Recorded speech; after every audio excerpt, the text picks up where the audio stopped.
Oh, it's old school Ben and Woods. Good morning, everybody. Happy to be here with you live on 97.3 The Fan. Good morning to you. I've got a lot of people already in the YouTube chat this morning, so thank you for being there. You can watch us every single day on YouTube. You can watch us on Twitch.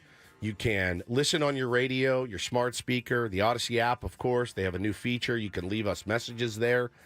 We are not great about checking them. I will tell you that right now, but feel free to leave them. We will try to make it a priority to get there. But always appreciate you guys tuning in. Happy Thursday to you. I'm Woodsy. To my right is the great Paul Reindl, executive producer of the program. Good morning, Paulie. Hey, how are you? Doing great. Benjamin Higgins, your friendly neighborhood sports anchor, joins us as well. Good morning, Benjamin. Good morning. Time quickly running out here before Christmas and the end of 2024. It's wild that you say running out, because it definitely doesn't feel like it's running out. It feels like it's crawling out. Like, Really? For you, slowly. Oh, yes. I feel like it's going quickly already. So you feel like our shows lately have just flown by? Yeah. And the weeks are flying by until the end of the year. Oh, my God. We're in a different frame of mind. We are. We are definitely in a different frame of mind. I feel like it's Groundhog Day every day. Wake up, same routine, same exact routine at night. Get up, come in here, do the show, drags a little bit. It's the end of the year. Well, the other thing, too, is my brain is really focused on the Christmas and holiday extravaganza, and that's on the 20th. Those shows leading up to it are quite excruciating because you just you wish you could just take 3 days off, plan an elite show, and then come back and knock it out of the park for one more day. But you can't. We got other shows that we have to do that week, but we do put a lot of energy in. Well, me and Paul put a lot of energy into the creation of that show, the planning. So that's where my head is at. Hannah says, oh no, January Steve is coming. She also spelled that. She said that's way crass. That's my wife, Hannah. Yeah. Yeah, interesting. There's no January. Congratulations. January Steve is elite. I don't know what she's talking about. I come back fired up for the new year, and really December Steve can get a little rough at times, but I think January Steve's pretty good. He's fired up. And ready to attack the new year. I guess I just feel like we're behind. We haven't really even put up our holiday decorations yet. This weekend At home? my plan to do so. So I feel like everything's going fast. That makes sense. Haven't gotten to where I need to get to. So like the calendar is ticking by, and it's like that's okay. Come on, we gotta get moving here because before you know it, it's going to be Christmas and like. Oh, where did the time go? So that's where I'm coming from. Hannah says he breaks up with me every year in January. Yeah, like 10 years ago. We're married now. I do not break up with you in January. I don't know what she's talking about. Let me drag her for a minute. Like we go to fantasy camp, you break up. Yeah, break up. Hey, I'm single for the week, just so you know. It's actually not the worst idea you've ever had, Paulie. Let's float this trial separation. I don't know, January 17th. How about that? And then we'll talk about it when I get home, see if we want to continue. Ben and me and Paul out at Explicit. Just having a ball. No, actually, I'm single. Separated. I'm separated. That's why I don't wear a ring. I don't know what's going to happen with all that. Yeah, don't give me any ideas. Let me tell you about this woman, by the way, if you'd be so kind. So a couple nights ago, I've been making healthy dinners every night for the kids, and they've been eating them, and it makes me feel like super dad. And they eat them all, the veggies, the fruits, the protein, and I'm elated. So she said, man, I'm so proud of them. I've got some leftover chocolate chip cookie dough, and I'm going to make, the little Nestle's Toll House cookies. She makes them real small. Like, I'm talking the size of maybe like a silver dollar. So she puts them out. I'm walking by. I went, oh, God. Oh, yes. So I go over with Taylor and Bo, and we just start popping them in our mouth. They're bite size, okay? So we eat like it. Let's say there's 15 cookies. We eat like 10 of them between the three of us. She comes over. This is on Tuesday night, and she's livid because we've crushed all these cookies. But, dumb us, we thought our wife and mother were making us cookies, right? So last night, I see her with her back to everyone after the kitchen's already cleaned up. And then I'm going in the other room to watch the Aztecs game, and I go, I smell, that's chocolate chip cookies. I smell chocolate chip cookies again. So I walk in, looking for the plate, nothing. I open up drawers and cabinets, nothing.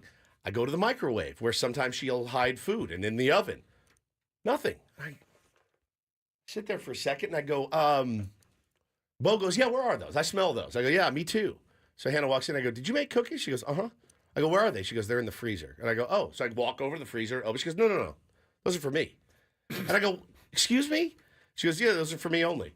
I go, you made what kind of wife and mother makes chocolate chip cookies for herself? Bo, on my children. Bo looked at me, he goes, drag her on the air tomorrow. And I go, I will drag her on the air tomorrow. That is my 6-year-old that told me to drag his mother on the air tomorrow. It's definitely not 50s TV mom behavior. Exactly. You ever see June Cleaver make a dinner, sit down and just eat it by herself?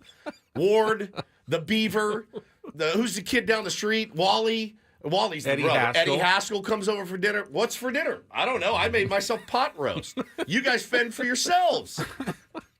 I was in stitches, dude. Bo, literally, just like this, he goes, drag her on the air tomorrow. And I go, oh, my God. Oh, my God. Now, when you had fist bump. when you had all the little cookies, did you eat them all and not save her any? So no, she felt I told you, there was like 4 or 5 left. Okay. And it says, Beaver didn't eat all the cookies the night before. Leslie says, make your own damn cookies. Fine, I can. But I thought it was a really nice. But to make cookies for just you, man, it just feels wrong. See, now I prefer one big cookie. Bro, I don't know. Because later when someone asks, what did you have? I just had one cookie. You now have to say, I had 10 chocolate chip cookies. You sound like... They're this small. They're so small. Yeah, you can say that. But. Oh, they're so good. They were hot, fresh out of the oven. She didn't burn them or anything. They were just perfect. So you eat one and you go, well, I mean, I can have another one because they're the size of a quarter. So I eat another one. Bo's like, I want one. Here, Bo. Taylor, take one. And I'm just I'm pounding them at this point. I mean, at this point, it's like sport. I'm just throwing them down. And then she took the leftover cookie dough and then made herself cookies. So you know what I did? I had a yogurt instead, which is probably a better option for me last night. But she is, I mean, that is truly, truly unbelievable. You know, in my home also, she has special ice that she won't let me use. I can't use it. Ice. Special ice. Yes. It's not just frozen water. No, it's special ice. How is the ice Like special? THC ice. No, it's not infused with anything. So Is it its own special shape? So she has these little trays. They're little tiny cubes. We have the thing where you can go up to the fridge, crank the deal, right? Cubed or crushed. Cubed or crushed. Here's the only problem with that. That's not connected to my beloved Eco Water. It's not. It's not. The fridge is not. So we get our water from our Eco Water tap. So she takes her special little trays and she makes little trays of ice with the Eco Water, puts it in. She likes the small cubes. So I go in one day to fill up Old Faithful water jug here. You don't want to taint it with non-Eco water ice. So I like reach my hand in there, get some ice or the scoop or whatever, and she flips her wig. And I looked at her and I go, what? Are you serious? She goes, no, I make that ice for me. I just shook my head. I was like, you know what? When you get married, I was under the assumption when you get married that you share things. That maybe call me crazy. I remember when we got married by the jailhouse minister, he said something to the effect of, you know, you're one now. What's yours is her, vice versa, right? Am I mistaken here? Yes. Did I sign a faulty document when I signed that? Because I was under the assumption that if you had ice, I could use some of your ice, being that we're married. Share in each other's bounty. That's exact. Yes, right. Share in each other's bounty. I live by the phrase, what's mine is yours. And what's yours is yours. She says, I'm a middle child, leave me alone. Yeah, the old middle child, which is exactly why I won't have 3 kids, because then guess who turns into the middle child? Taylor, who's already a nightmare. So it is, I mean, my house is a war zone. It is a war. You come in equipped for battle from 3 o'clock in the afternoon till 7:30 at night. You better be ready for battle every night. Cookies, you're fending for yourself, making your own meals. What's your policy on a re-gifting / slightly used merchandise? Because I've got a countertop ice maker that sounds perfect for you. You can just load it up with Eco Water, and you'll have a nice, full stock of Eco Water ice without having to fill those little trays every time. Because trays are, kind of a nightmare. They're a beating. To have to fill. Which is why I think. Balance them as you're kind of carrying them into the fridge. Your hand starts to shake. shake because you're over 40 years old, and that's what happens. A little countertop ice maker for you. I'll take it. You have room. You have room. You have a pretty big kitchen. Okay, let's say this. Sleek. It's black. Okay. Yeah. Save that. I want it, but I don't want it as my Christmas gift. That's like crap. It's good merchandise. Dang it! We will take it off your hands, but I don't want that to be my gift. All right, I will bring it to you, and I will get you something else for Christmas as well. How big is it? It's like a big toaster size. Okay, and yeah. you fill it with eco water. Yeah. And then the ice comes out. Yeah, the ice. It'll be eco water ice. All right. Well, how about this for the new rule? That's mine. That's mine. Your and that's mine. That's mine and mine ice alone. maker. Yes. Yeah. I will fill it. I will clean it. I will do all the things. I guess it depends on who I gift it to. Both of you, no, or just you? Me. Just me. That's exactly right. Yeah. Maybe I'll give it to Taylor as a gift, an olive branch, a peace offering. He would love it. Taylor's ice maker. He would absolutely love it. Ad while like scrolling Instagram, might have been Temu, I don't know, but it was a little ice maker, countertop ice maker, probably similar to what Ben was describing, and it makes the I think they called it like the Chick-fil-A ice, the little spheres, the little tiny balls. Elite ice. So good. But I'm like, there's no way this actually works. If it does work, it works one time, and then you have a piece of junk on your counter. I found the other day I was going into the cabinets. I was looking for the NutriBullet because I was going to make a shake. Because I haven't been eating my vegetables. I'm much better at drinking my vegetables than I am actually eating them. So I put a handful of spinach in, some protein, a couple of dates, banana, milk, and I crushed it makes me so happy. It's a little sweet. It's got the protein, everything I need in my veggies. It's delicious. Best shake I've ever had. So I'm looking for the NutriBullet. Can't find it. So I open up the top cabinet where it might be, and we have a soda streaming machine that has never been used. I mean, I go, what is this doing here? I don't think anyone's ever has. I think everyone has bought one. They thought it was a great idea, and then they've used it once. They're like, you know what? This actually tastes like ass, so I'm not going to do this anymore. Oh, you can add little flavors of cherry and grape. You can buy a pallet of soda at Costco. It's disgusting, pretty easy, dude. so never mind. I go, put this outside. Put this outside by the curb and see if anybody even takes it. Because I promise you, everybody else in our neighborhood, they also have one sitting up in a counter or in a cabinet that they have never effing used in their life. They'll buy CO2 cartridges for this thing. I don't know. Yeah. I got to put CO2 in this. By the way, carbonated water tastes like death, so nobody wants it. It doesn't matter what you spruce it up with. You know what makes it taste better? Coca-Cola. Put Coca-Cola in it, and now we're talking. But man, yeah, it's a trip. Somebody said that me and the kids should go on strike because of the cookies. We're very mad about the cookies. So, Bo, great idea for me to drag your mom on the air today. Thanks for letting me know. Otherwise, I wouldn't have. But she's something else, man. Something else. All right, we will get going here with our menu setting when we come back. I will tell you, we were beginning our Ben & Woods Wrapped. We were talking about our Spotify Wraps yesterday. Ben & Woods Wrapped is our look back at the entire year, month by month, with some of our favorite moments, and hopefully your favorite moments as well. All the mileage may vary on that, but we'll start in the month of January. Starting with a couple of pretty good ones today. Yeah, dude. Yeah. January is an elite month for content. Feels like if you missed anything this year, this is a chance to catch up. If you heard every single moment of the show this year, hopefully you'll enjoy listening to it again because we usually do as well. So that's a little taste of what's coming up. We'll check traffic with Kelly Danick, and then off and running Throwback Thursday with Ben & Woods on San Diego's #1 sports station, 97.3 The Fan.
Hamul Casino. Fun above all else.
Hamul Casino. Fun above all else.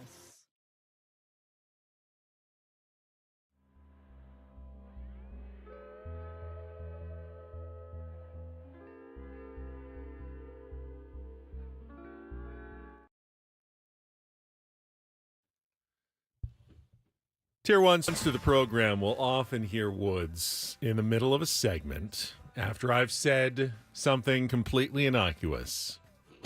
Go under his breath. Save that. Save that. Polly, save that. Polly, save that. Let's see.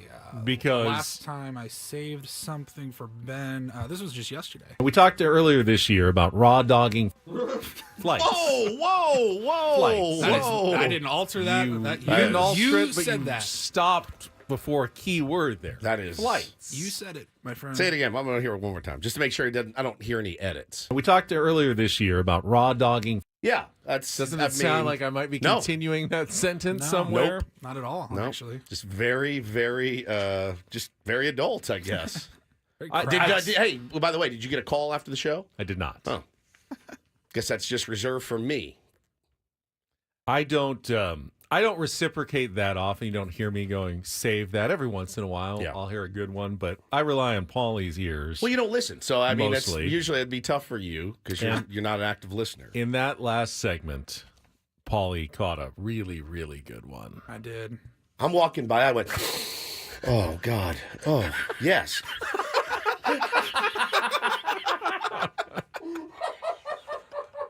Out of context, Woods is funny too.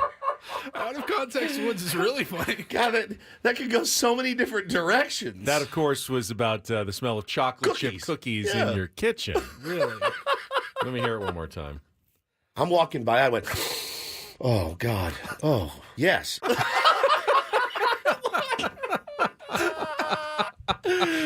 Oh man, oh man.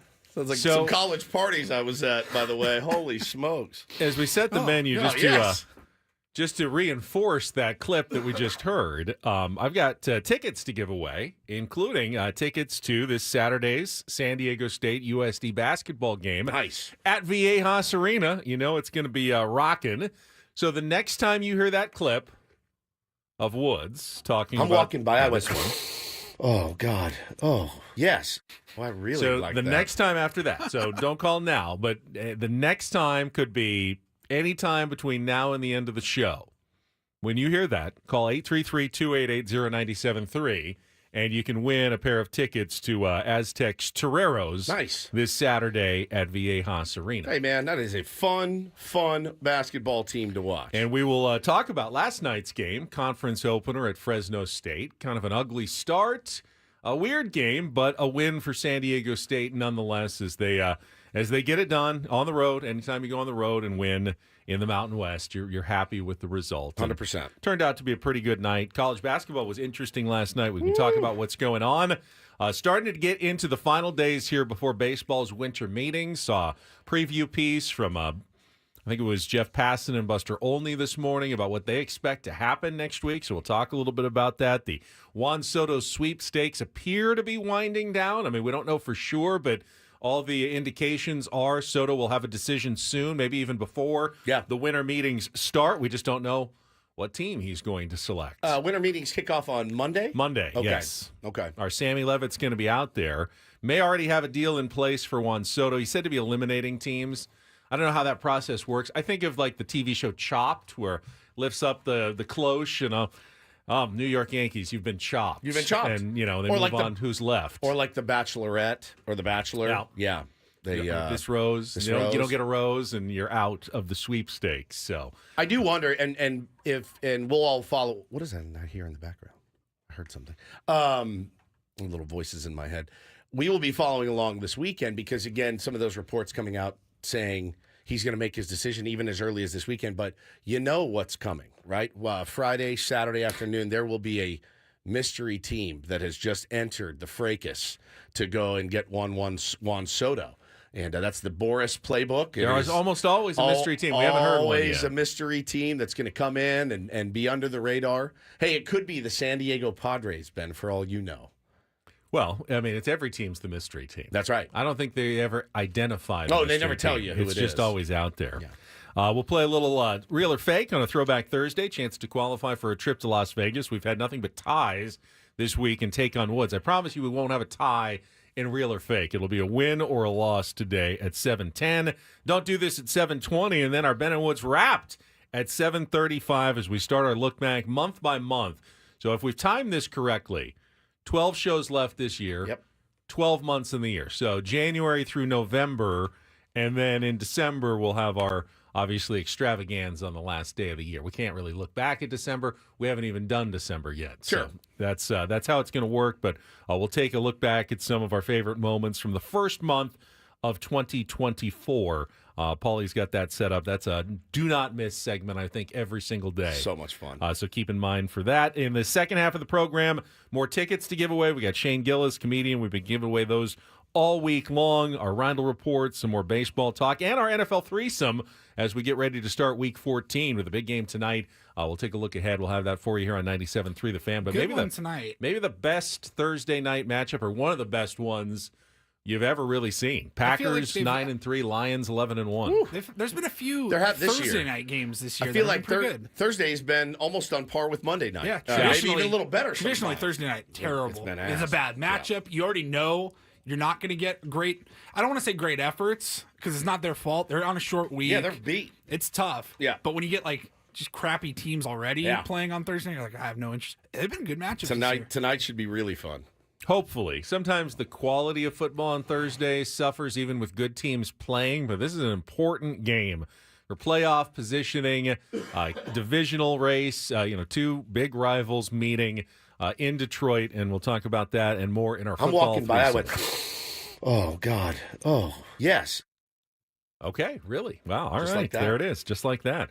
And then we will wrap things up and head to Annie and Elston at 10 o'clock this morning. But when we come back, Magoon is the name, and it's one that I think college basketball is going to be aware of outside of San Diego pretty soon if he has more games like last night against Fresno State for the San Diego State Aztecs. That was quite the performance by the 7-footer. We'll talk a little college basketball when we return with Bennett Woods on San Diego's #1 sports station, 97.3 The Fan.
Hamul Casino. Fun above all else.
Paul, you don't have much patience. You just went with the sounder right away at the end of that segment, and we had Bryson call in and win the San Diego State tickets to take on USD this Saturday night. Congratulations, Bryson, for paying About attention. to talk San Diego State. Great win last night. That I is thought, true. Why not give away the tickets to their next game right before we talk about it? All right, fair enough. I'm walking by. I went, oh, God. Oh, yes.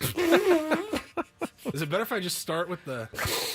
Oh, God. Yeah. Oh, Yeah. yes. Yeah, that's better. That's a better drop. Works for anything, really. I mean, I guess. Do it again. Oh, God. Oh, yes. Yeah. Woods, what did you think of Magoon Guath's performance last night Oh, against God. Fresno State? Oh, yes. Also works without the sniff. It's very multi-layered, that new drop. It's a hell of a drop. It is a hell of a drop. Wow. Well, it was a hell of a performance last night, and we will get into a little San Diego State basketball and more college hoops right after a check of traffic here on 97.3 The Fan. From the 97.3 The Fan Traffic Center, here's Kelly Danick.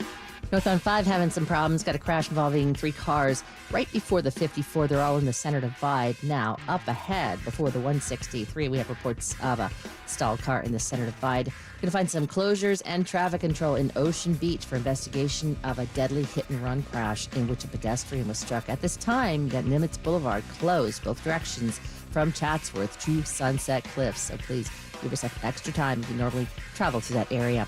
Also keep in mind we've got some very dense fog around parts of the county, so yeah, give yourself a little extra time. Be extra careful once you're out there. I'm Kelly Danick with Ben & Woods, San Diego's #1 sports station, 97.3 The Fan.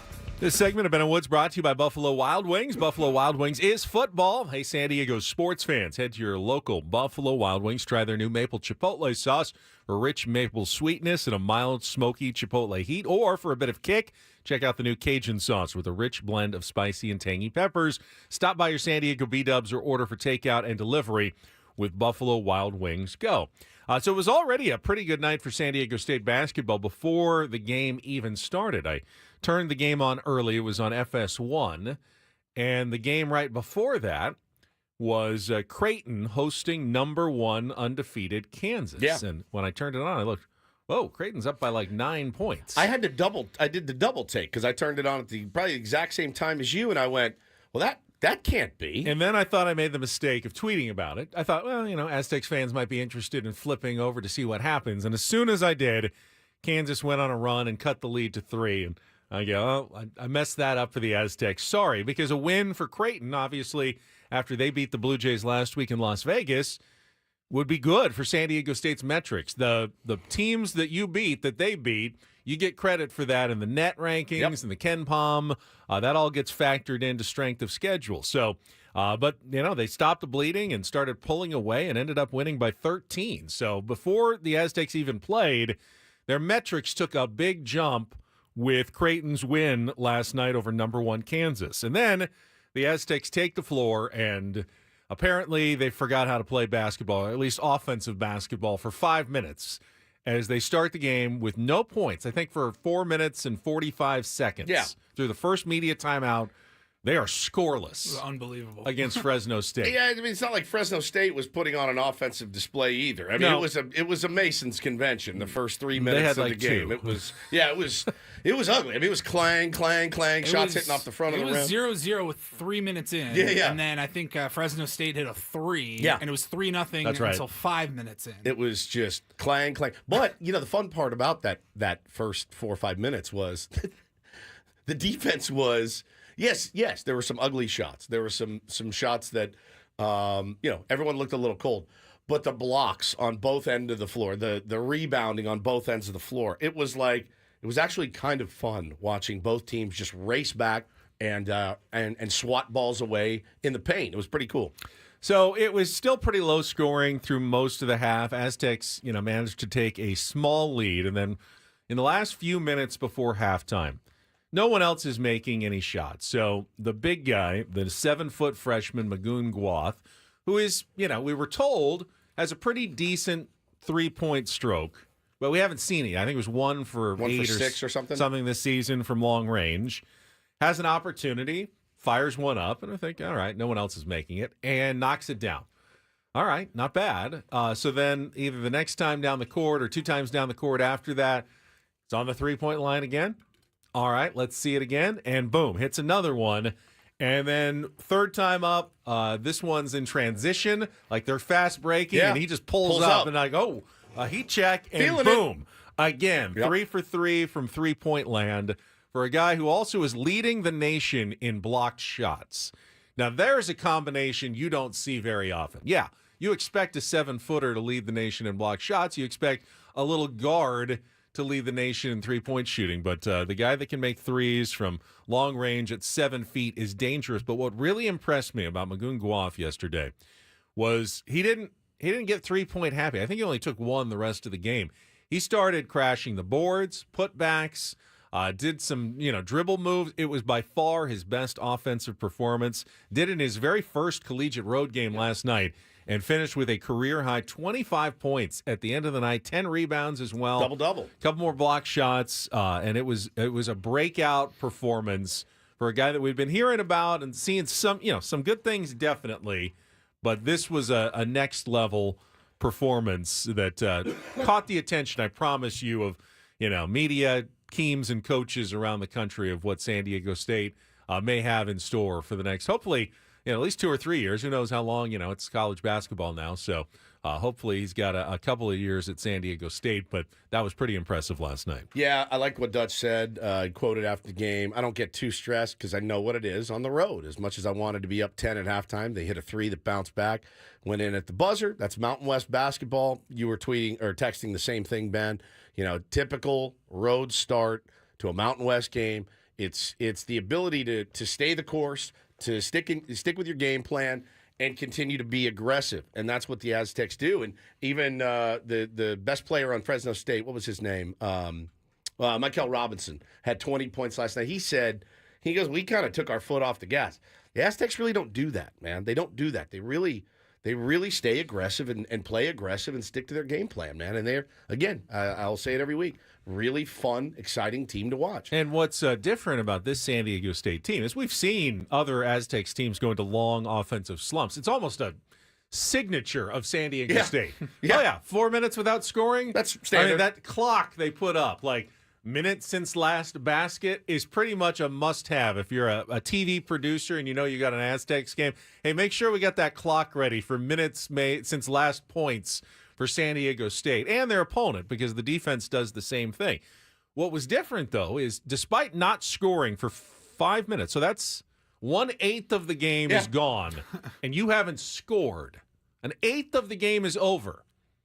They still ended up with 84 points at the end of the night. 84 points covered, enough offense. Covered easily. And won by 22. 84-62 was the final. Yeah, 12 and a half point spread. Won easily by 22. Game got really sloppy in the second half. Part of that was Fresno State starting to press, and the Aztecs shredded the press. It was dunk, layup. But then San Diego State started slacking off a little bit defensively, and Fresno would just drive for an easy layup. And then to go back to the other end, and San Diego State would try for an alley-oop, and then another one, and Fresno State kind of got wise to that and started knocking them away. But it was a little bit of playground ball for a while in the second half. And it doesn't really matter. They win the game. That's all Dutch cares about when it's a conference game, especially on the road. And the Mountain West is always tough. I mean, last night, New Mexico, who's considered to be one of the top teams this year in the Mountain West, they barely beat San Jose State at home. That was at the Pit by 5, 82-77. It was close throughout. Utah State, undefeated, barely beat Wyoming, 70-67. So those wins, anytime you get them in conference play, even if it's against a lower half team like Fresno State is, you don't turn your nose up on any of them. Especially 22-point wins. You know what I mean? And I think people are going to start taking more notice of this team. They got to continue to play really well. Next game is the USD game on Saturday. Yeah, I mean, I don't know how much that will do for them ranking-wise, but they got to just handle business right now. Yeah, Miles Bird wasn't, didn't light up the scoreboard, but 9 points, 10 rebounds. Bro, still all over the place. Work. Yeah, working his tail off. What a stud. B.J. Davis, 13 points, 7 rebounds. I thought what was interesting in the first half, Guath had 11, but Farrell Compton had 5, Taj DeGourville had 2. 18 of San Diego's 29 points, San Diego State's 29 points in the first half, were scored by freshmen. Yeah. So the program, after going to the championship game and the Sweet 16, you thought, well, you might need a year or so to rebuild.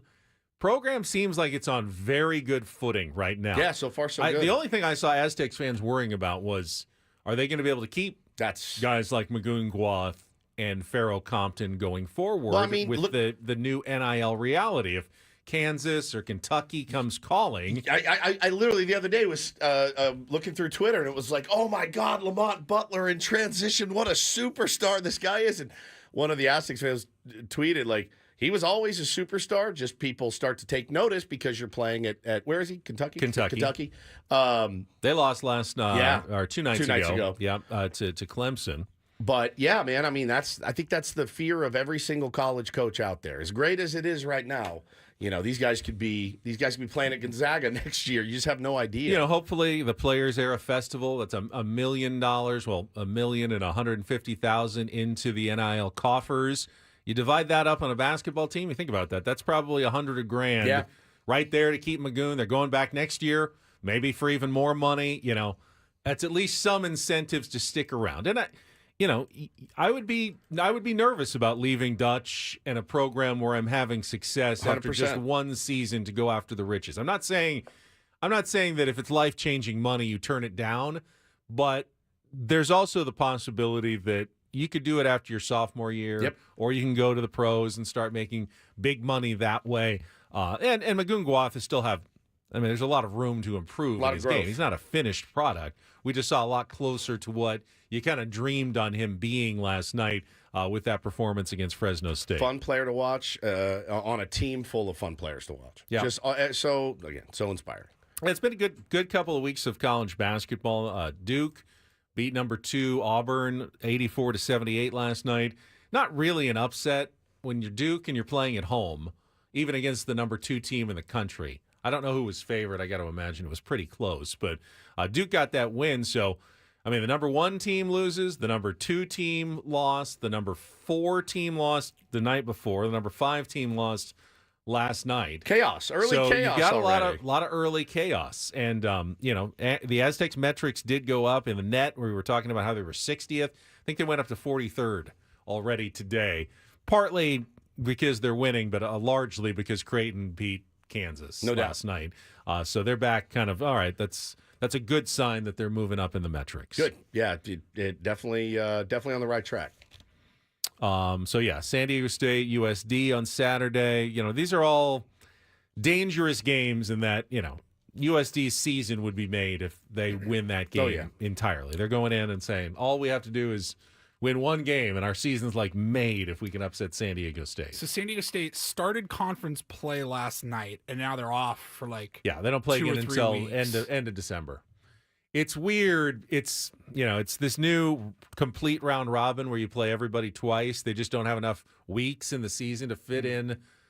You can play 2 games a week essentially. You get a midweek game and a Saturday game.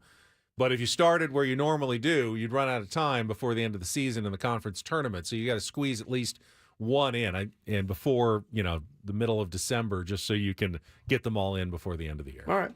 Not Dutch's favorite, I don't think, but he got his win. Sit on that 1-0 record for the next 3 weeks in Mountain West play. Have a road win in hand. It turned out to be not a bad thing for San Diego State. Yeah, great win last night. All right, we will turn our attention to baseball coming up here. I want to talk about Juan Soto before we get to real or fake. I do want to mention, though, did you see Jake Cronenworth yesterday? He was elected. You texted this. I did not see this. So, they announced that 8 new players were elected to the Major League Baseball Players Association Executive Subcommittee. So that's the baseball union, the players union. And then you have certain players who take more of a leadership role inside the union when it comes to, big issues, guiding other players. If there ever comes down to a vote on, a work stoppage or whatever, these are the guys that are going to be shaping baseball's, labor policy from the players' side for the next at least 2 years to come. I think it's a 2-year term. He's the representative. And Jake is one of the representatives on that committee. Every team has one, or even two representatives, like to the union, that they come back and when you have your union meeting, you go see your union rep, in the shop. It's not exactly like working at a steel mill, but you have, in baseball, you have one of your players as your union rep. And if you have any questions that involve, like a potential labor issue, you can go to your union rep, and then he'll go talk to Tony Clark or, whoever in the union office that you need to hook up with to have your issue settled. So Jake's the guy for the Padres, but this is now taking him up to kind of the next level where you're on the executive subcommittee. Tarek Skubal was one of them. Paul Skeens was already voted to the executive subcommittee. Pretty nice. That shows a lot of respect for a player so young that they would think that highly of him, that they want him helping represent the entire union on big matters of labor issues. Or is it rookie hazing? Could be that as well. You're going to go to these meetings, buddy. I mean, there is extra work involved for players. 100%. Meetings, Zooms. I think they go right now. They had a meeting in Arizona where they get together, and a lot of players probably don't spend a lot of time thinking about this. Hey, yeah. I'm a ball player.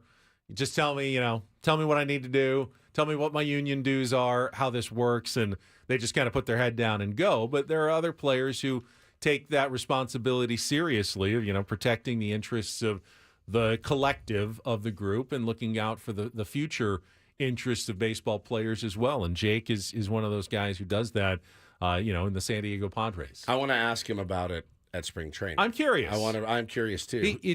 He certainly seems like someone who fits the mold. Yeah, I'd say so. You would be ours, by the way. Probably. Yeah, you would be ours. You don't want me in there. Although I'm always sympathetic to management. So oh you my may God! Not, actually, you you're may not right. want me to be the union rep. Ben comes back to us, Paul. He sits down and he goes, "Hey, listen. I know you're going to be upset, but we gave away the farm. Our salary has been cut in half, and no more vacations. So, But we we have a 5-hour show now. But we have a 5-hour show. Yeah. He is the most level-headed of the bunch, for sure. Way more level-headed than you or I. Way more. Yep. But also will grab his ankles much quicker than the rest of us. Much quicker. This guy, every time that there's like a beef, he's like, well, I kind of understand. I'm a conciliator. I'd be the good guy who goes between the two sides, gets them like into the room mediator. together. A mediator, yeah. Yeah. Gets them both in the same room, find some common ground. Hey, I know you guys disagree here, but what about, here I think there's some common ground that you can share. Mediation is fine. I don't want you in there without me or Paul. I don't, because again, we come out and we're like, so what'd you get us? He's like, way less. You and me just pacing outside waiting. Yeah, to smoking hear. cigarettes out there. Like, No. where is he? That ain't happening. Yeah, he's like, way less. I got us way less.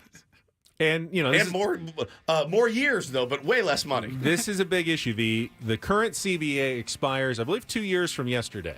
Wow. So He's gonna have his work cut out from the next couple for years. his entire term, that's going to be what's kind of looming. Is a potential work stoppage, a lockout. All right, I want to ask him about it. I can't wait for spring training. Jake's the guy for those issues for the next Look at couple that of guy. years. That's nice. Good for him. All right, we'll come back. We'll talk about the Juan Soto sweepstakes, play a little real or fake coming up next year on 97.3 The Fan.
I know you've been waiting for a flurry of activity from the Hot Stove League. Major League Baseball's offseason has been somewhat quiet. Obviously, we had the Kikuchi signing and the Snell signing and some smaller moves. But, none of the other big names have come off the board yet. I feel like there's more.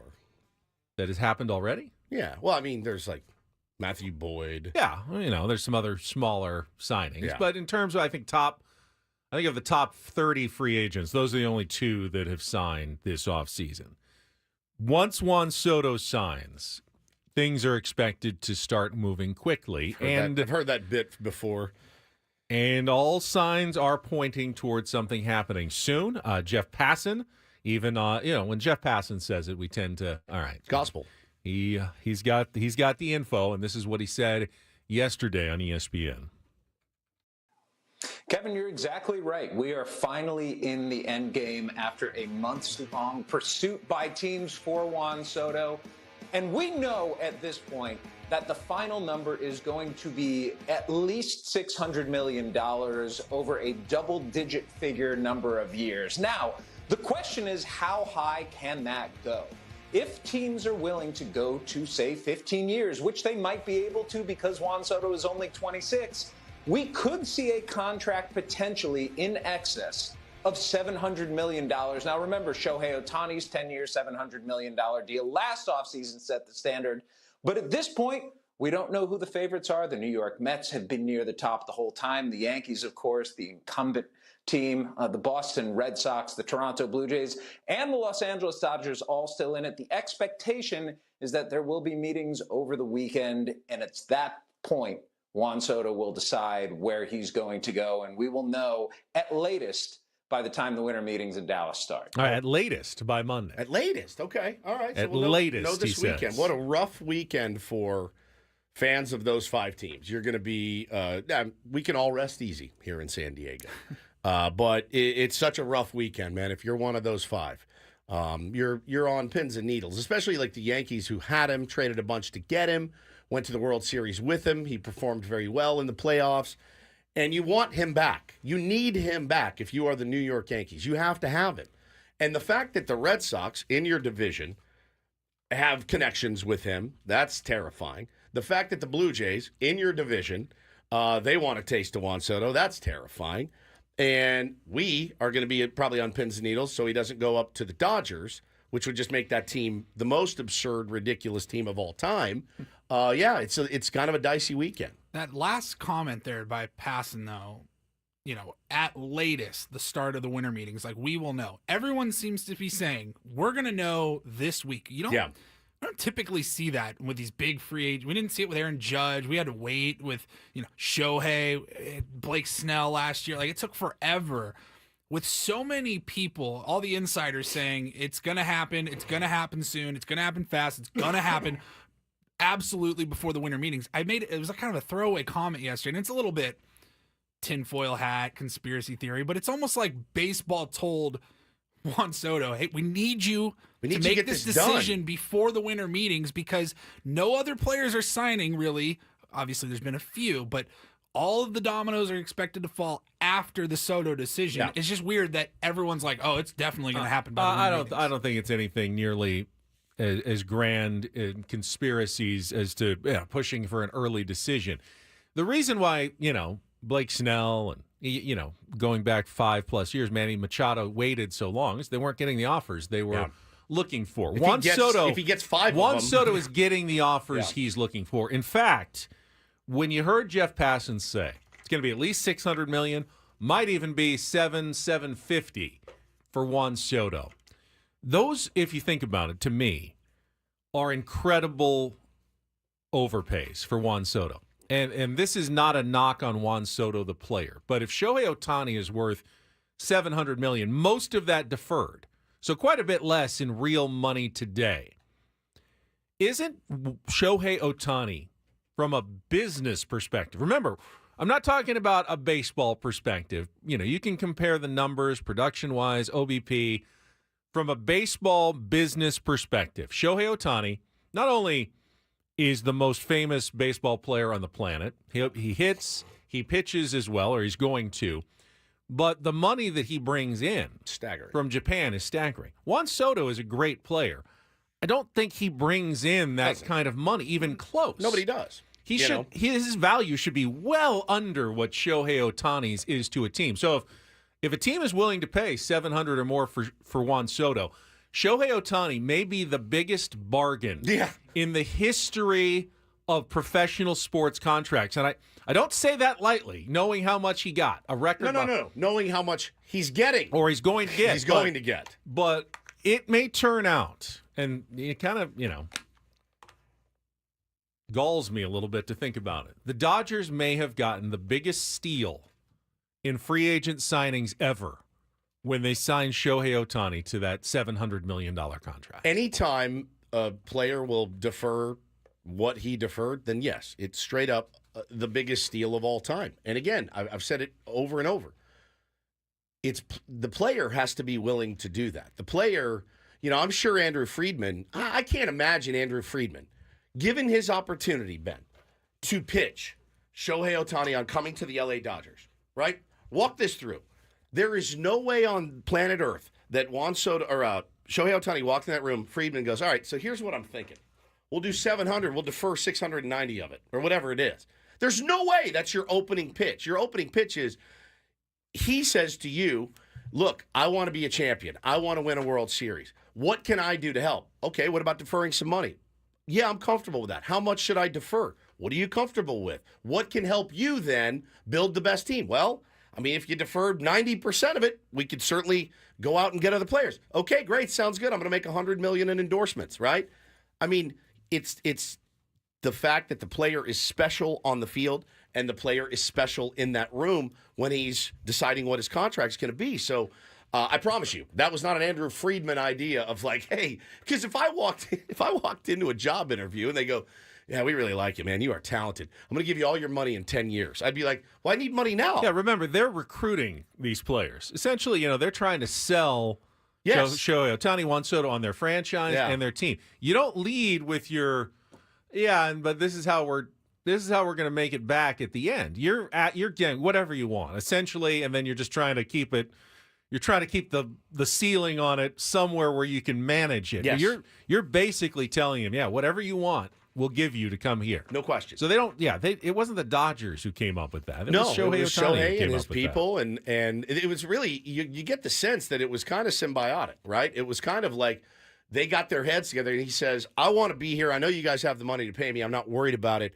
What can we do to ensure that we can continue to add players?" Because what I think he didn't want to do is hamstring an organization, Ben, by making them pay $700 million ASAP. But with Juan Soto, what makes me mad is he wouldn't have hamstrung the Dodgers. Correct. Wouldn't have. Even if they had to pay all that money every single year. Correct. They could have afforded it. Yeah, it would have been costly. Yeah. For the luxury tax for Guggenheim and the owners. Yeah. They can afford it. They can afford it. So with Juan, though, I mean, you look at those organizations that you mentioned. I don't know what kind of financial shape the Blue Jays are in. I don't know what kind of financial shape the Red Sox are in, though I feel like they're in pretty good shape. That's going to be do you guys get the sense that Juan Soto is going to defer a ton of his salary and things like that? I mean, I guess anything's possible. I wouldn't have thought it until, there's always a number. Again, before I bensplain for a second, if you want to call in for real or fake, 833-288-0973. Phone lines are open right now. Chance to qualify for the trip to Vegas, 833-288-0973. This is accounting smoke and mirrors. Don't think of it. It's not really $700 million for Shohei Ohtani. It's, what was the number? It was like closer to $500 million in real dollars today. The Dodgers also have to, again, pay into an escrow account what that money would be today, and it's going to grow, and then they just give it to Shohei in 10 years when it's his time to collect. This is all just kind of to make it sound a little bit better. It's good for the agent. I got a $700 million record deal. You didn't really. You got a $500 million deal in real money today. If Juan Soto wanted to make $1 billion, could probably say he's getting it if you defer enough of it far enough in advance. Yeah, but $500 million of that isn't paid until you're 75 years old when it's, going to be worth a quarter of what it was way back when. It's just accounting smoke and mirrors that makes it sound better for the player and the agent that they made huge money. And the team goes, well, we don't care. All the team cares is, well, what is it actually going to cost us today? This year today? What is it actually costing us right now? Yeah, it's all. I mean, it's truly that, which is why it kind of lends itself to the discussion that we've been talking about with the San Diego Padres of like, hey man, none of this feels real anyway, and so you have to go out and spend. And yes, there is some worrying about the consequences later, but you do have to put a winning product on the field, and that's going to cost you money. You need to spend it. All right, we can talk a little more baseball a little later, but right now let's get to today's Throwback Thursday game of Real or Fake. Some are here for the compelling sports talk with Ben and Woods. You can go plow through another donut. It's time for Real or Fake on 97.3 The Fan. Tell the people what they'll win today. All right, we are playing to try to qualify for our grand prize getaway to Las Vegas. 2 nights at the Westgate, 2 tickets to their Soul of Motown show, and a $150 food and beverage credit. The Westgate Las Vegas Resort and Casino features newly designed premier rooms, part of their $70 million in room renovations. It's home of legendary Vegas fun. And get your tickets for the Soul of Motown at westgateresorts.com. Let's go. What's the new name? Lance, are you there? Yeah, I'm here. All right, I can hear you. It's a little loud, but I can hear you. Sorry. All right, we're going to play a little Real or Fake here. 7 rounds. If you can get 4 correct, we'll put you into the drawing for the trip to Las Vegas. All right, now that San Diego is a G League city, thanks to the San Diego Clippers, we should probably get to know some of the other G League teams. So today on Real or Fake, I'll give you a name. You tell me if it's a real NBA G League team or a fake I've thrown in to fool you. Lance, are you ready to play? Right. Woodsy can help you out. Totally. Not sure if he can or not. All right, round number 1. The Wisconsin Herd. Real or fake, Lance? Wisconsin Herd. That sounds real. And that is real. Oh, The good for you. Milwaukee Bucks G League team right there. All right, round number 2. The Indiana Mad Ants. Real or fake? Indiana Mad Ants. Woodsy, what do you think? It sounds so fake that I'll say real. Oh, I like where your head's at. Let's do it. Real. Very real. Yeah, There you buddy. go. That's 2 in a row. Love it. Mad The Mad Ants. Can't you just say ants? No, they're mad. Mad. They're mad ants. They're not just ants. All right, round number 3. The Sioux Falls Sky Force. Real or fake, Lance? Skyforce, Sioux Falls. Let's say fake. I'm with you. Fake.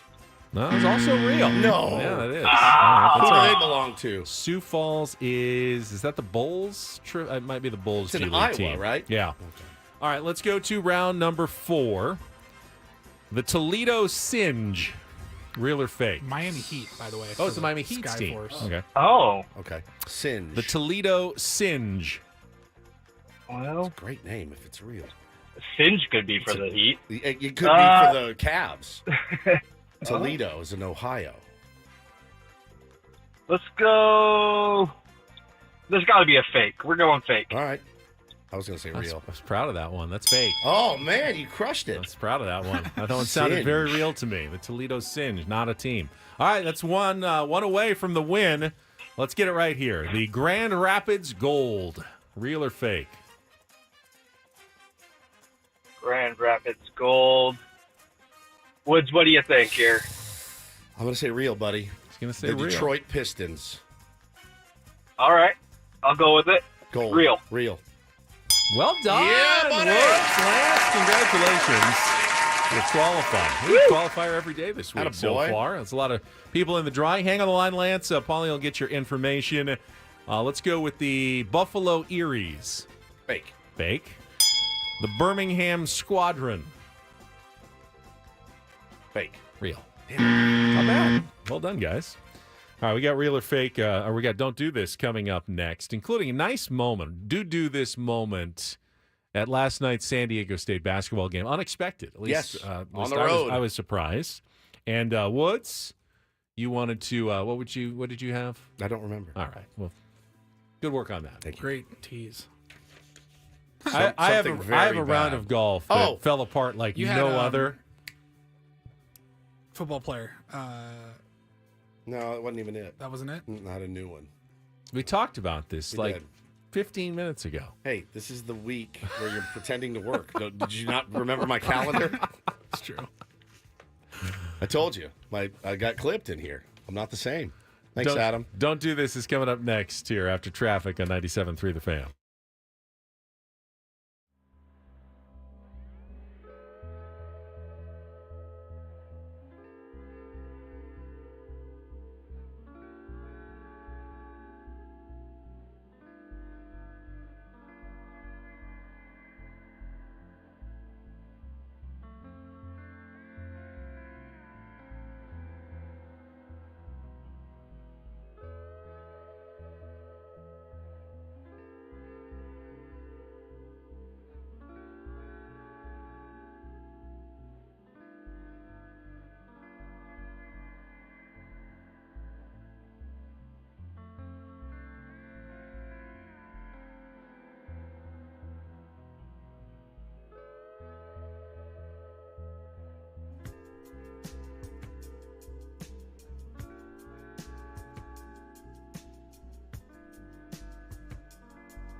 Hamul Casino.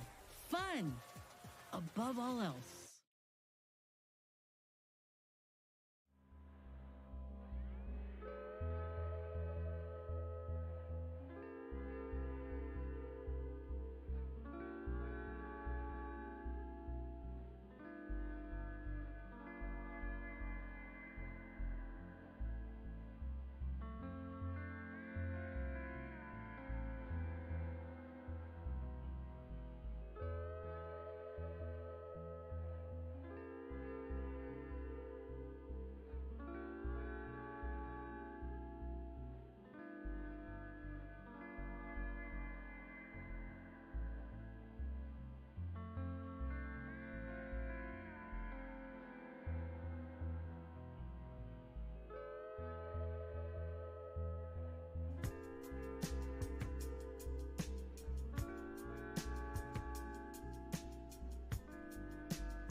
Hamul Casino. Good news. Woods did think of his "Don't do this" story. Well, I It was is so coming up momentarily. I was so incensed by the happenings that I momentarily forgot. It's all right. It happens to everybody. It does. I will start, though, with one of the wilder rounds of golf you're going to see. And This I saw is this unbelievable. posted this morning. So this is from it's the Victorian PGA Championship, an Australian professional tournament going on down under. Got this from Monday Q Info, who tweeted just the most amazing scorecard from a guy named Jordan Doll, Doull. And, they're playing championship course, and he starts out, first round of the tournament, birdie, birdie, birdie, birdie, then he par to par 3, then birdie, birdie, par, birdie. So 29 on the front. He's 7 under. Oh, my God. 7 under par. 7 under. After 9 Yeah. holes. You are like, I got it. Leading the tournament, great start. I'm feeling great start. Everything's working. Back 9 starts. Birdie, birdie. Now he's 9 under. All right, now you're thinking 59 watch. Course record, yeah. 59 watch is on. This is potentially an historic Day of my life. round of golf. You don't have days like this on the golf course. I don't know what was going through Jordan's mind at that point, but as a golfer, I can sort of imagine you just you hit the 12th tee and you go, Oh, look at the card. Nine under par. I've played 'cause 12 they holes, have I'm those 9 score, under. Yeah. people holding the score, and it's like nine in the red. I'm 9 under through 11 holes of this tournament. He didn't quite finish the same way. Oh, my God. Bogey, par, double bogey, quadruple bogey. Oh, my God. Bogey, par, bogey. 42 on the back. Dang it! Even par 71, right in the middle of the pack. Gave it all away on the last One 7 of holes. us. I know. Ouch. I know exactly what happened to him. Our pal Chris Foster was caddying for him. And after 12 holes, hey, man, you are strapping it today. The putter's working, looking good. The wedges are crisp. Hey, man, keep swinging it. Keep swinging it. He does it to me every time we play. If I'm starting to play well, he mentions how well I'm playing, and then the car just careens off the bridge. And I'm like, all right, well, thanks for that. Same bit in the car when my wife will go, wow, there's really no traffic on this drive to L.A. And 30 seconds later, standstill. Someone on the 12th tee goes, Jordan, nice round. You're 9 under. You're That's 9 under. amazing. You never say a word to your buddy. Unless you're playing for money, then you want to get in his head. But Foster and I, we're not playing for money. Man, that putter is on fire. Next thing you know, 6-putt. You just never do it. You never do it. But you know that feeling, Ben, of like starting off really well, and you just can't look at the card. You cannot look down. You can't look at your score. You just have to hit the next shot. Like, is that a good round or a bad round? That's a bad round. That's one of the worst rounds ever. Of all time. I would think he's never regretted a round more than that. I mean, how much fun is it for 12 holes? You're like, this is unbelievable. You'd rather just par every hole. Yeah, just par every hole? 71, par every hole. Didn't make any mistakes. Nothing went in. Yeah, Fine. nothing went in, but I still when played you go well. 9 under to even, my God. there's no good feeling about In that. 7 holes. You don't go, hey, I was 9 under. No, you No. never think that. You say I coughed it up. You just think about what you gave up. So last night, Eastern Michigan was taking on my alma mater, one of my alma maters, Loyola University of Chicago. I think that's the official alma mater because that's where I got my diploma from. Loyola. Alma's mater or alma mater? I have many almas maters. But this one is the one I got my diploma from, Loyola University of Chicago, playing a home game.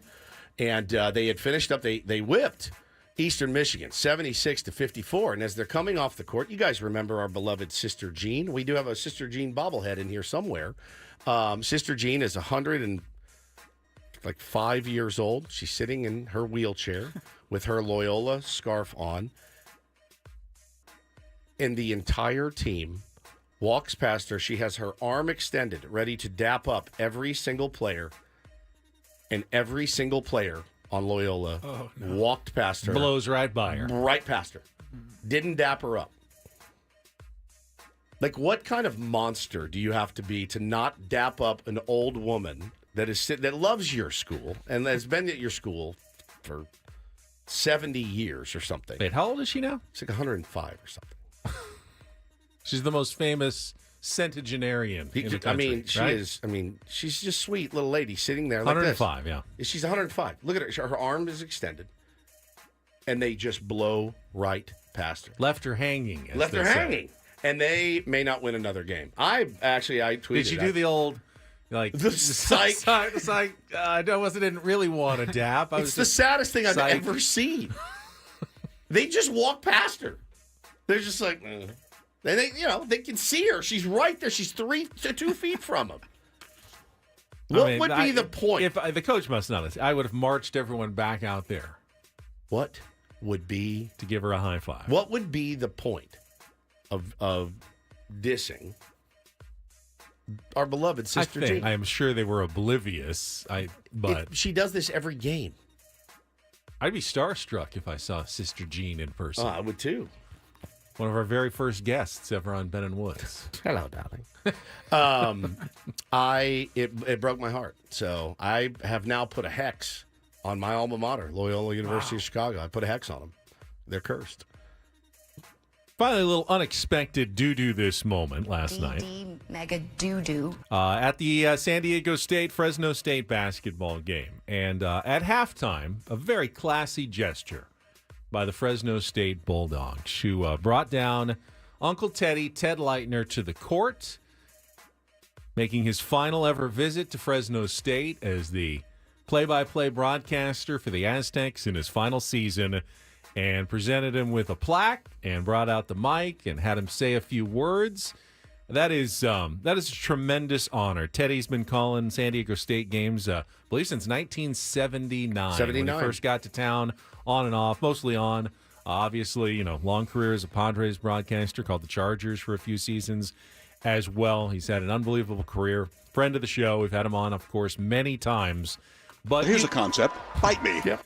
You think about, that's for opposing teams to honor another broadcaster. Yeah, it's a nice move. You honor your own broadcaster after a long time, but that was a classy moment for Fresno State. You really don't see that too often. No, you do not. Very classy move by Fresno State. And we did have a hypothesis that maybe the halftime performer bailed and got sick, and they're like, we need to fill 15 minutes. Who better than the great Ted Leitner? Wind him up, give him a mic. All right, Teddy, they grabbed a plaque from the back. Yeah. Anything. Doesn't even have his name on it. Give him the mic. Give him the mic and let him roll. Halftime is taken care of. Speaking of. Some grad students in there with a chisel just etching his name into a plaque. And speaking of that, the last time he was on our program, I was out. And he said he wanted to come back in when I was here so we could all be together. Maybe we try to get that locked down. Next week is one of those weeks where we could kick back and explore the space a little bit. What the hell is wrong with you? I would love to explore the space with Teddy Leitner. Anytime. Any single time. This would be a good time to do it. Be a great time. Part of basketball season, as long as they're not traveling or anything. Look at their schedule. Yeah, let's figure it out. We can try to work out a day and get Uncle Teddy back in here, because that was a lot of fun when he came in when you were on a Hawaiian vacation, I believe, earlier this year. People are questioning, though, Ben. You might be a little bit of a hypocrite. So you don't believe in jinxing a no-no bit, but you do believe in jinxing a good round of golf. It's not a jinx. It's a psychological meltdown. It's a meltdown. That's a real thing. Jinxing, like if he didn't realize it, you can't jinx something. Like you're sitting on your couch and you turned on the TV and he started playing badly. Right. But you can get in your own head. Oh, like, you can and get look your own at, head. I'm 9 under, and all of a sudden you just feel a little more shakier standing over the shot. That's just a psychological meltdown. And we're all susceptible to it at times. On the golf course. I started a round with 4 straight pars one time, and it's the only time I've ever broken 80. But after the 4 straight pars, I did not hit my driver the rest of the day. Why? Because I can't hit my driver. So immediately, knowing I'm even par, I wasn't even birdieing anything. I was like, I got to make a change. I mean, that's how quick it can creep up on you, especially in golf, because it's all you by yourself. Yeah. You control everything. No hitter, you got to get a lot of stuff that goes your way. You got 8 other guys behind you making plays, and you see it all the time. Golf, it's just you. It is just you. Oh, I feel so bad for that guy. Could have been the day of his life. Still come back and win the tournament. That's true. With 3 good rounds. That's true, but now goes would have first been a place much to better the middle. spot if he had just parred the last 7 holes. All right. Let's don't and do this for a Thursday. That was Don't Do This with Ben and Woods on 97.3 The Fan. We call it Ben and Woods Wrapped. Yes. Stealing from Spotify. But we will count down our favorite moments of the year. One of the worst songs of all time. Starting in January. Fabulous T-Birds. 12 Thunderbirds. months, 12 shows left for Ben and Woods. And we will look back at some of our favorite moments from the first month of 2024 when we return with Ben and Woods on San Diego's #1 sports station, 97.3 The Fan.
Let's go.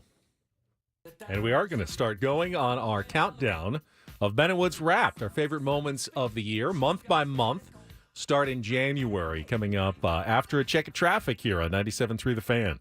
From the 97.3 The Fan Traffic Center, here's Kelly Danick. Traffic is sponsored by Soapy Joe's Car Wash. Online stocking stuffer. Buy 4 washes, get 2 free. Just a couple problems here. Crash clearing stage on northbound 5 before the 54. Everything in the center divide. Still going to find some traffic control and closures in place along. And you're still going to find Nimitz Boulevard closed in both directions from Chatsworth to Sunset Cliffs for investigation of a fatal accident which a pedestrian was struck. So give yourself extra time if you need to head through that area. Nimitz Boulevard closed from Chatsworth to Sunset Cliffs.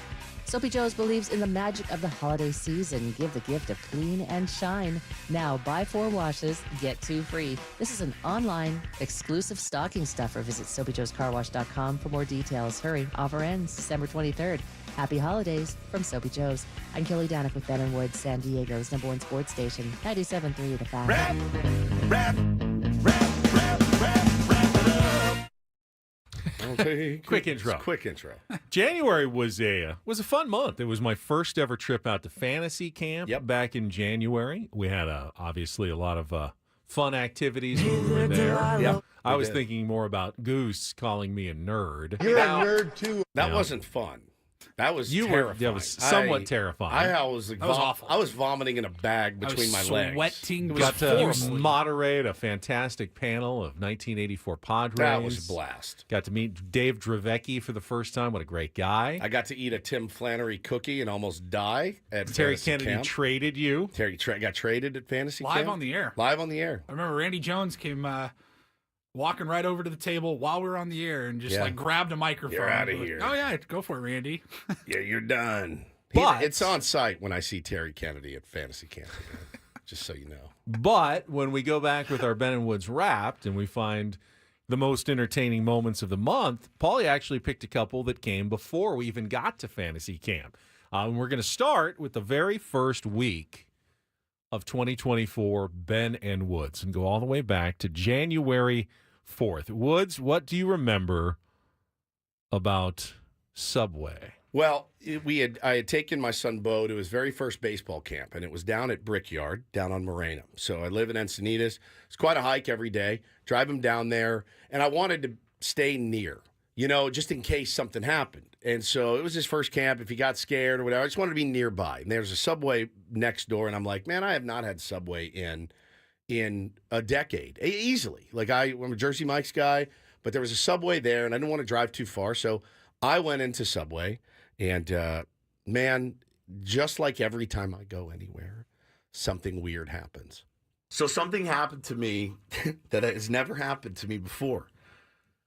I walk into Subway. I have not been there in years. They have a completely different menu. Like you can still get the turkey sub and the ham sandwich or whatever, but there's all these different combos now.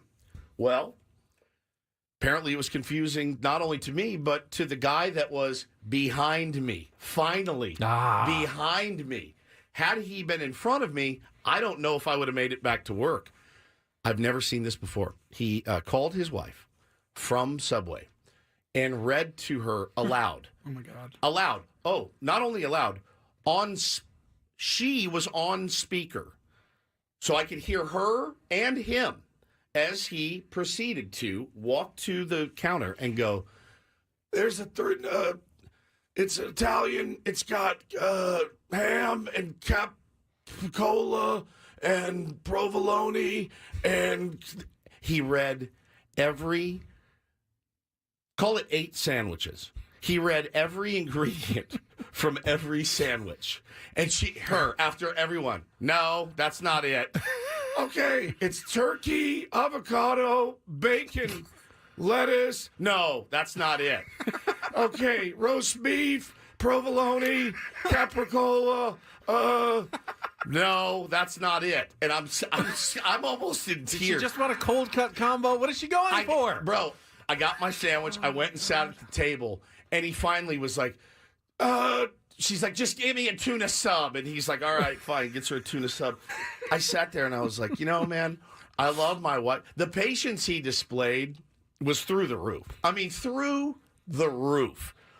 But I just thought, lady, he's at a Subway. Just pick your sandwich and let's move on for the day. The whole menu, man. He went through 8 freaking combo sandwiches, and I just thought, I said, this is absolutely incredible. Now, I wanted to run tape, but I didn't because I would have had to ask him for his permission to use it on the air. But if I had had that audio, it's exactly what he sounded like. And her, no, that's not it. Okay, ham, roast beef, mayonnaise, Swiss. No, that's not it. Obviously, they can't use the internet because the menu's online. You could have looked it up and just gotten exactly what you wanted. Steak and cheese. No, that's not it. I was dying. Now, had I been behind him, I probably would have been like, just pick your sandwich. It's a sandwich shop. It's not like you're at BJ's Brew House or Cheesecake Factory where You can get, they have tortellini. You can get pork chops. There's salmon. it's your sandwich shop. Pick your sandwich. Let's go. Cheesecake Factory. Page 27. Do you have Oreo cheesecake, Reese's strawberry cheesecake, blueberry cheesecake, Kung Pao chicken? Only me, man. I swear to God, only me. Broccoli cheddar, minestrone soup, chicken noodle, home-style chicken noodle, clam chowder. I was in hell. No. I hate being insulting. There's a time and place for every restaurant, including Subway. But honestly, once you've made the decision, as you did, to go to Subway, you've already given up at that point on your dining choices. Bro, I just couldn't believe it. Okay, how are you? Couldn't believe it, dude. It's a sandwich. You want ham, you want turkey, you want roast beef, you want veggie, you want tuna, you want steak, you want meatball. Those are your options, man. My side literally hurts. God, the Cheesecake Factory, him ripping through that. I need about 45 minutes here. God dang it. Oh, I I back remember live here. He actually called it provolone.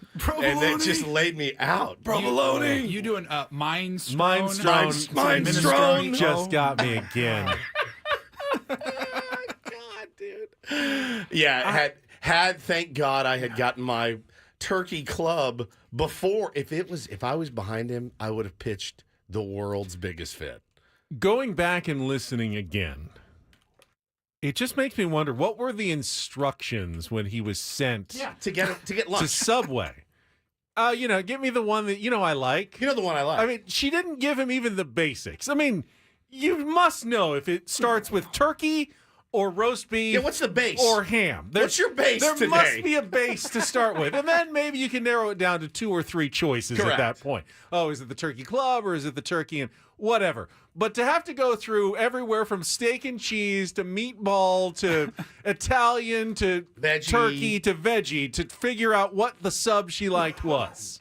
I'm telling you. He's man. unbelievable. I'm telling you. It was, I wanted video of it so bad. You just know that guy gets home and brings that sandwich to her, and she's like, no, this isn't it. This isn't the one I no want. chance he got the right. I thought to myself, I'm really thankful that my wife isn't like that. You know what I mean? Like, she would never make me read off the because she knows. She's like, well, can you just read me the menu items? I'd be like, absolutely not. It's a Subway.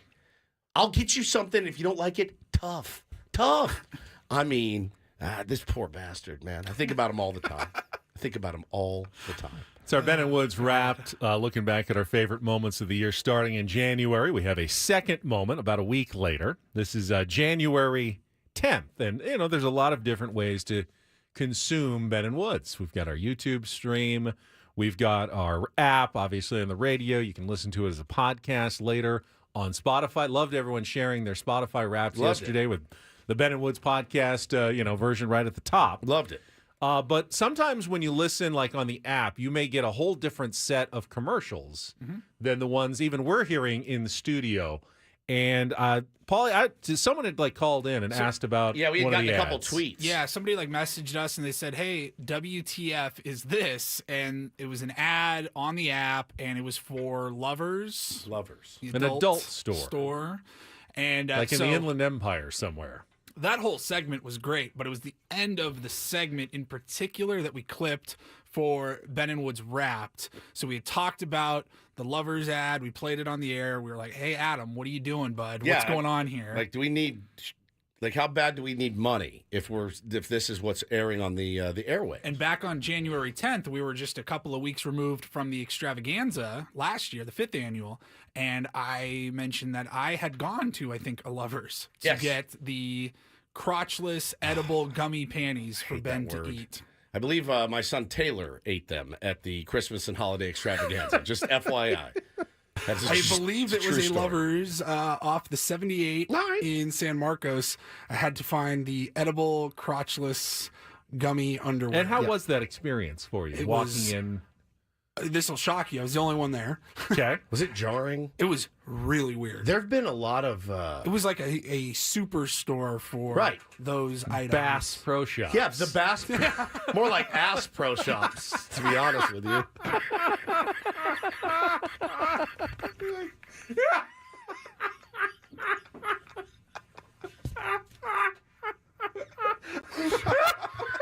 Got him.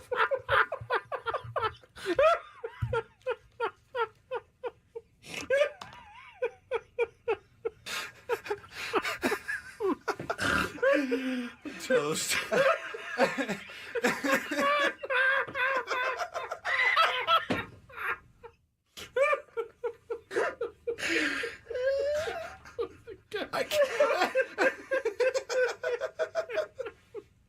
I can't tell. I broke him and I broke myself.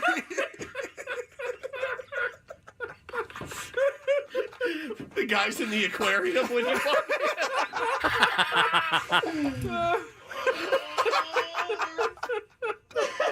Hey, welcome to Ass Pro Shops. Just standing there, wienerless in an aquarium. Oh, I can't tell if this is the worst radio show or the best radio show we've ever done. I'm with you, man. I know what Darko would say. I still, there's still a little voice in my head like, just play the Michael King audio before people lose their minds. But it's so good. Oh, Ben, that was fantastic. That's the exact same one that broke Ben earlier. Yes. Article Sound System was the band. Ass. Ben likes ass. That's twice. It gets him. Holy crap. That was amazing. And then I forget which tier one actually made me. I still have my hat. Our buddy Jordan that plays Jordan, on the tier one team made you an Ass Pro Shops. Took the B off, and I have my Ass Pro Shops hat. I'd like you to wear it at some point. I don't really wear it in public. Feels like there'd be a lot of questions. Why not? I think you should. My hat says strictly business on it. You should wear your Ass Pro Shops hat. I mean, that was brilliant. And that's a true story. Paulie brought him in for a bid or something. I don't know. Yeah. It was like a punishment. It was we did the lie detector. Oh, the lie detector. And if you were deemed a liar, you had to take a bite of the gummy crotchless underwear. It's funny, we don't refer to normal underwear as crotched. Crotchful. Crotchless. I'm wearing crotchful briefs right now. Honey, I'm getting you underwear for Christmas. You want crotchless or crotch full? I'll go. Give me 3 crotch full and 2 crotchless. What is the point for a man of crotchless underwear? What is it? Just the legs? Keep your thighs warm. Crotched. Oh, look at these. Are these crotched? They are. You're good. So you can wear them. You can wear them to work and stuff. I am dead, dude. Whew. We almost had it again. Yeah, almost had it again. Crotchful. And we recently had that story of the Alabama guy. Yes, it's skinny dipping in the Bass Pro Shops aquarium. Nude in the bass, and so at Lovers, it's just the nude guy in the aquarium, like, hello, welcome in. Just underwater, naked. Oh my God, bro, I'm not kidding you. At one point during the Christmas show last year, I looked over, and Taylor is at the time 3 years old, eating the gummy crotchless panties, and I went, well, if that's not what the Christmas and all, there's a picture. No one picture. had worn them. Just to be clear. No, they were fresh out of the package. I might have the picture. Paulie might have the picture of my son eating crotchless underwear. I looked during the break. I went, man, we've You devolved. give kids anything gummy. Anything gummy, they they're will going to eat eat it. They are going to eat it, man. Oh God, that was so good. Well, it's funny that we did a whole bit on an ad that played because I have some questions about another thing that I heard this morning right here on 97.3 The Fan. I'm probably going to get in trouble for This it. one did go out over the air. This one was out over the actual air. And I would like someone smarter than me to explain why. Because for me, it doesn't make a lot of sense. Right? Right. Do you have any hypotheses about this? Hypothesis. Some sort of it's corporate malfeasance. Adam's currently sprinting He in from the is parking lot. dying right now. We'll come back. We also still have Shane Gillis tickets to give away. A Rindle report in the second half of Ben and Woods. We'll just keep laughing during the break. And back in a couple of minutes here on 97.3 The Fan with more Ben and Woods.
All right, my friends, we are halfway home on a Thursday. Ben and Woods, 97.3 The Fan. I'm Woodsy. That's Paul Reindl, Ben Higgins, friendly neighborhood sports anchor. We did find the picture of my 5-year-old at the time feeding my 3-year-old at the time edible underwear.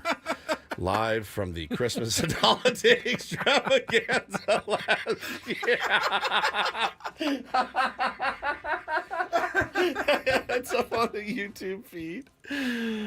What a proud moment as a parent. Oh, good. Your first pair of edible underwear. He is and loving he is it. Getting after it. Bo holding some piece of lacy part of the underwear, feeding the gummy part to Taylor. Oh, God. Oh, my God. That is just fantastic. Fantastic stuff. And our Christmas and holiday extravaganza is coming up on December 20th. I believe they will be in attendance again. So that should be fun. I don't know what we'll have them do this year, but it's not going to top that. I can promise you. I would like Taylor to get a couple of punches on Ben. That would be fun. Let Taylor take some shots at you. He punches hard. Hard. What's in it for me? Redemption. Like, because you've been so mean to him and hate him so much, I think it'd be fun to let him punch you. I agree. You down? He hurts, I'll tell you. He packs a punch. He's tough. Gut. I feel like I could take it, but Okay. I guess we'll see. I guess we will see. I guess we will see. He said the other day, does Ben and Woods still hate me? Poor kid. Poor kid. Poor kid indeed. I don't hate anybody. I know. It's very weird that you don't, but you don't. This was an odd thing that happened. Paulie actually called this to our attention earlier in the program. Went to commercial, and he said, "Did you guys hear that?" I said, "I didn't. What are you talking about?" And so he played something that aired on our actual terrestrial radio airwaves. I heard it, and I went, "Huh. I don't really get it. I would like somebody smarter than me to explain why this was played." It's officially the merry season, and San Diego's Christmas station, Kixie 96.5, is your home for holiday music. Spinning the biggest and best festive tracks all day long, Okay. now through Christmas Day. So far, so good. Promo. Get your holiday fix on the radio at 96.5 FM. Ask your smart speaker to play KYXY, or listen on the go with the free Odyssey app. No, you're listening to Ben and Woods on 97.3 change The the Fan. station. Don't go to your smart speaker and listen to Kixie. Now, we could have just blown past it. Now we're calling even more attention to it and promoting it more. So that's probably on Good us. point. But You don't hear that in a lot of other businesses, though. yes, Like hey, at Petco Park. Hey, if you're not enjoying today's Padres game, the Dodgers are playing right now, just 100 miles up the road. hey, all you Coke drinkers, if you get tired of Coca-Cola, can we recommend Pepsi? What in the actual world is happening right now? I'm all for Kixie, Odyssey Station, It's they're it's- literally they're- right next door they're to us. down there. They're playing their Christmas music, but you're listening to Ben and Woods in the morning. What I don't need, it's already hard enough to survive in this business without your own company telling other people to stop listening to your show and go listen to another show. Maybe someone's thinking, well, yeah, after Ben and Woods is over, but we want you We to have Annie and stay Elston. here and Yes. listen to Annie and Elston, and then stay and listen to Gwen and Chris. Now, let's redo the promo. Hey, at 9 o'clock tonight, if you're not listening to anything, go ahead and flip over to Kixie. Correct. When do Gwen and Chris? When's the last? So tonight's today's 6, Thursday. so 6, and then There's a Gravy's football on. game. Well, there's a Oh, football it's- game yeah. today, Football so game. don't miss the football game. Tune in tonight after the football game for your Christmas fix. I mean, there's always something. We're a 24-hour radio station. Correct. We never go off the air. We don't want you to stop listening. Yeah, if you guys hate Ben and Woods, go check out Eddie and his crew over on Rock 105.3, the show. They're also very good. What in the world? There's no difference to me. I'm in competition with them for listeners, right? That's sports on Channel 10, but if you didn't like what I had to say, Darnay Trip is giving you some different stuff right now on Channel 7. Highly recommend listening. Start watching Darnay Trip, Yeah. Jake good Arignani, watch. all of them. Yeah, Julian watch. Delgadio, Fox 5. Any of those guys are good. So I want to understand. I want to be a understand- team player, but I also want to understand. Now, conversely, are John and Tammy playing Hey, listen to Ben and Woods on 97. Hey, if you're sick of listen to your Luke smart Bryan. speaker. Yeah, if you're tired of, I mean, what's to the be guy's fair, name yesterday? I barely listen to our own show, so I definitely don't listen to other shows while we're on. What's the show? The guy, the country singer you mentioned yesterday, Oh. Tucker Wetmore. Yeah, if you're tired of Tucker Wetmore, give Ben and Woods a shot on 97.3 The Fan. It's so wild. Where's Adam? Is he here? I haven't seen him yet. I haven't either. If you've had as much jelly roll as you can handle, head on over to Ben and Woods. Listen to Don't Do This. I am not okay. I think we should start counter-programming what they're doing. Let's start playing our own Christmas music. That's what we should be doing. Oh, you guys want to take our audience? Well, guess what? Ben and Woods, all Christmas music for the rest of the day. We'll see you guys tomorrow. All right, we'll be back. It doesn't make any sense to me. It's very odd. Like, I totally understand station promotion, course. you know, helping each other out Absolutely. in the same building. And it's, you know, if KSON, they got Country Fest. They got their telethon Yeah, happening and this week. their telethon happening right now for St. Jude. I would have no problem with those ads running, but it's not like, hey, turn the dial and go listen to another station. My wife has been listening to Kixie non-stop. So whatever you're doing, powers that be, it's working because you've already converted a tier 1 of ours over to Kixie for the entire month of December. December is, we didn't talk about this the other day. We talked about December being a weird year. And I don't know that listeners even know this, but you know that December in radio is like, they're like, it's the holiday book. It's weird. It's like, so why do I need to be here? If you really don't count it, you know what I mean? Like, Kixie's play Christmas music. They're going to get good ratings. We want a lot of good momentum rolling into 2025 in January. Then let me leave in November. Let me leave in November and let me get rested up, and I'll come out swinging in January as I always do. But if you're not going to, they're like, it's the holiday book. It doesn't even really count. What? What does that mean? It's very strange. What are your thoughts? You're a logical person. I guess logically, I would say that during the month of December, everybody's going to want at some point to listen to some Christmas music. You know, hopefully it's not during our show, but at some point you're going to be, hosting a Christmas party, whatever, and you want to turn it on. Listen to some this morning. I didn't care about what Maggie and Perloff had to say about you Lincoln listen to Riley. Christmas music? We've got to make sure that when they're doing so, they listen to our company's Christmas music and not some other. Okay. Company's Christmas music, because we have the best Christmas songs. Our Christmas songs are the best. Other Christmas, music on other stations, not terrible. as good. Terrible. But we have, the really Elite. good Christmas songs. Yeah. So because there's a wide variety, of course. So I don't have a problem with promoting that we're playing Christmas music on. What I think that bugs me is, tell your smart speaker to play KXYX, in the middle of our show. I think that is the one. Yeah, I heard it during a commercial break this morning, and I just, I heard the very end. I was like, oh, yeah, flip over to Kixie. Yeah, flip on over. Tell your smart speaker, and I go, huh. That's so weird. I understand, and I'm like, maybe I'm just being a jerk. I'm like, is that I asked you guys, is that weird to run during our show? During any of our live shows. Running anything that asks you to not listen to the show that you're currently listening to, it feels weird to me. I guess you're feeling like if, Kixie is number 1 this month and everybody's listening, and our boss comes to us and goes, great job. You guys made Kixie number 1. That's what we were going for. Here's a bonus. Yeah. Then it would be okay, but the ratings say on December 5th, Kixie had a huge spike in their listening audience. You really get the sense that, then they're going to go, hey, why'd your numbers go down compared to Kixie's this month? That's the problem. Well, we were advertising for them during our show. We were telling people to go listen to them at 7 o'clock in the morning on a Thursday. So I really don't understand it. I don't understand it. Yeah, there's a lot of options out there. We certainly appreciate those of you that choose to stay and listen to Ben and Woods every day, despite what our own commercials may tell you. We really, really enjoy having you here, and your loyalty is certainly appreciated. No, Keegan, Kixie does not have a YouTube stream. Not for the Christmas. They don't even have a person. There's not even a person in there. Just the Christmas music just continues unabated. Yeah. What did you listen to this morning, Paulie? Kixie? Spotify. Your Christmas? Do you have a Christmas mix? I opened up Spotify and it just had like a Christmas, like Spotify Christmas playlist. I just press play. Puts you in a good mood. It kind of does, except for the one that gets me. The one that got me the other night when we went out to look at Christmas lights was freaking Alvin and the Chipmunks. I am so. I'm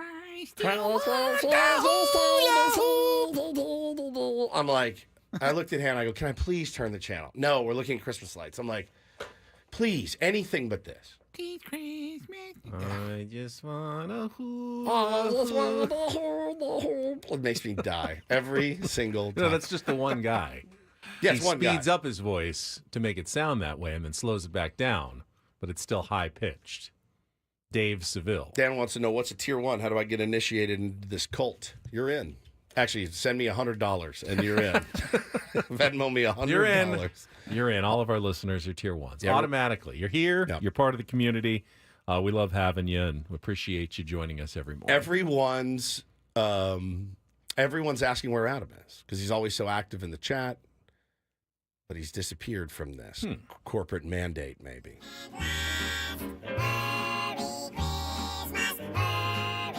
This does not put me in a good mood. It doesn't put me in a Christmassy mood or a good mood.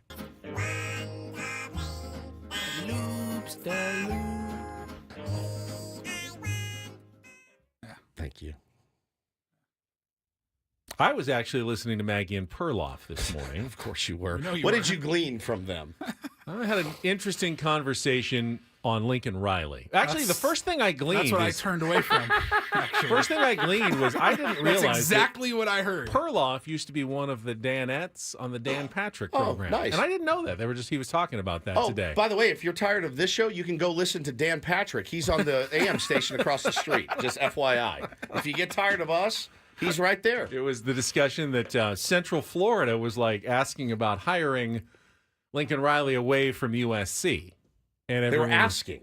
They were thinking, hey, any interest in coming and coaching at Central Florida instead of USC where things are going really poorly for you? And Riley responded yesterday and said, tell him I'm a USC Trojan. I'm not going anywhere. Thank God. On my life. I got into the car. I heard that exact conversation because I had the dial on 97.3 The Fan from yesterday. Not Kixie. Right. And they were talking about it. I gave it about 30 seconds, and I swear on my life, in my brain, I go, this is what Ben listens to every morning. Every single day. Just getting his fix, National. Man. Yeah. I want to do an experiment with you next week. Okay? I want you to listen to music 5 days. The whole week, and then we'll get a report on Friday. I want to see the minute you get in your car in the morning as you drive in. No PGA radio, no MLB radio, no Maggie and Perloff music. I won't pick the music for you. You listen to whatever you want. You want to listen to your 20-song playlist of Sade and all your sex songs. You can do that. But I want 5 days. Can you do 5 days of listening to No Sports Radio in the morning? What would the report be, though? I want to see how you feel. I want to see if you feel. I want to see. He's riding in the same America song. I want to see how it affects your mood. Are you going to be anxious? My imagination is that I would be anxiety-ridden of just driving and listening to music. Yeah, by not listening to what's going on, I'd feel out of touch. I listen to Christmas music because it's December, but usually I'm listening to like rock and roll or hip hop, like something that gets me you fired up. Woke up a little I bit. always feel like I'm missing out. If I'm listening to music, then I could be missing something big that's going on. Yeah. And I don't want to, there could be an interesting topic that's out there. There's breaking news. And I don't like the thought that it's going on and I can't tell because I'm just listening to some song that might be 50 years old right now. Yeah. But could you think you could do it? I mean, could I do it? Physically, I am capable of doing it. But you don't want to do it. I don't want to do it, no. I think it'd be a good experiment. Be unhealthy.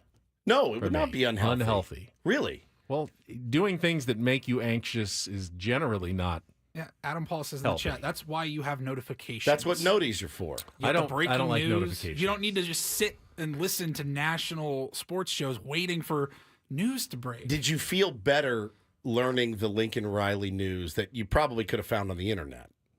Well, I'd already and that seen we it weren't going to talk. You'd already seen it, so all he wants to do is rehash what he's already knows. Totally new.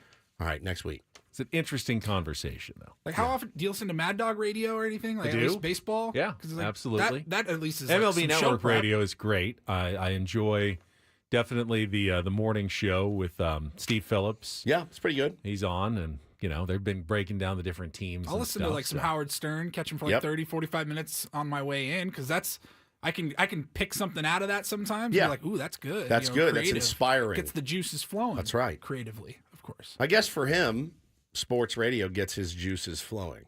Billy in the chat. Were we going to come in and do a segment on Lincoln Riley today? I No, don't we think weren't, so. though. Yeah, you never know. I like Sometimes to be ready you know. for it. He says notifications are bad. I agree. I do not use don't have a lot. notifications on my phone. I just feel like it's a slippery slope. And once What's you're wrong getting with notifications? whoa, I just get so many. yeah, and then it's like they all become meaningless. They all go to my phone, too. It makes me insane. So I've cleared most All I really notifications. want is text alerts. If someone sends me a text, I want to be You notified. don't want like ESPN breaking news. No. This just happened. I just want to make sure I'm always looking at what's going on. So I'll see it myself. I'm on the internet 19 to 20 hours a day. I don't miss much in the world. So if you set up your notifications, you don't have to be on the internet in 20 hours. You want to talk about anxiety? Take me off the internet for 5-6 hours a day. It would be almost impossible. So you won't do the experiment. Yeah, you do a lot of stuff on this show. That's where you draw the line. Interesting. What if the Padres are making a big trade? What if they don't? Nagy and Perloff won't be talking about They it. won't. Yeah, that's That's a a good point. great point. They will not be talking Is it about it. like all day long or just on my way into work? Just on your way into work. Oh, just on my way just into your work. 30-minute, All right, 20-minute all right. drive. I will listen to music on my way into 5 work. days. Yeah. All right. Next week. All right. Cool. I want to see if it changes you at all. Changes me. Yeah, I want to see if like you're in a better mood, better headspace. I listened to a little extra Gordon Lightfoot yesterday. Did you? After the show? Spotify Wrapped, yeah. Yeah. Little wreck of the Edmund Fitzgerald. You know what I listened to yesterday? Heart. Because Nice. of you. Yeah, see? Spotify Wrap's important. Change your life? Do what? Did it change your life at all? No, but it just brought back good memories. Billy wants to know, do I think my anxiety comes from being on the internet so much? No, my anxiety comes from worrying about my kids, my job, my health, things like that. That's where I get my anxiety from. I'm a worrier. I'm from a family of worriers. My son is a worrier, so that's just who we are. All right, when we come back, can we talk about Blake Snell just for a minute? Sure. And You had must. you had an Andrew Friedman Oh, yeah. quote that you never got to yesterday. I teased it yesterday. I thought this was an interesting strategy that he talked about. But I did want to bring it back up. Yes, we know he's going to the Dodgers. I'm not going to cry about it. No, we're over not going and to over rehash again. that. But I just had some curious questions about Blake Snell, and that's coming up after a check of traffic on 97.3 The Fan.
Hamul Casino. Fun above all else.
Hamul Casino.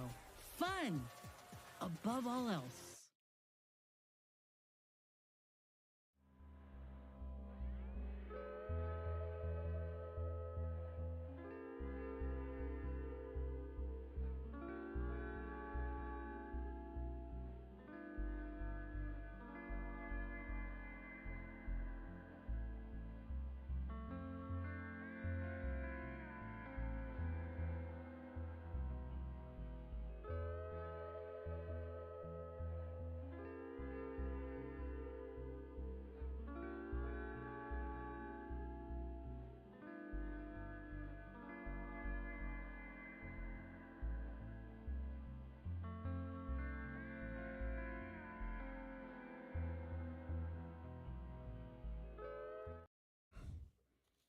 Begin your questioning. Well, he didn't hear it. He just said, I don't know what I'm walking into here. You're walking in Hi, cold. welcome back. This is Ben and Woods. Oh, yeah, on 97.3 97.3 The Fan.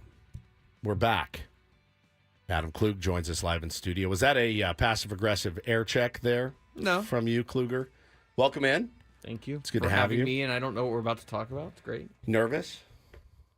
No. Okay. I've been told by radio experts that it's better to just jump right into the content than spend a 100%. bunch of time reminding listeners Yeah, of something WNBC. they already know. Correct. That they're listening to Ben and Woods on 97.3 The Fan. We talked about this yesterday. In most cars, it actually says it right there on the screen. Yeah.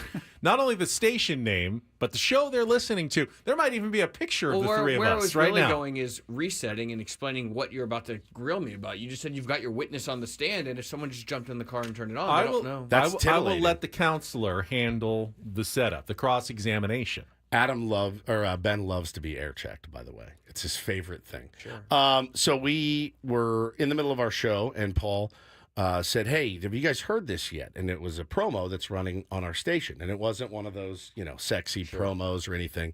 This one was a little bit different. So Paulie will play it for you. It's officially the merry season, and San Diego's Christmas station, Kixie 96.5, is your home for holiday music.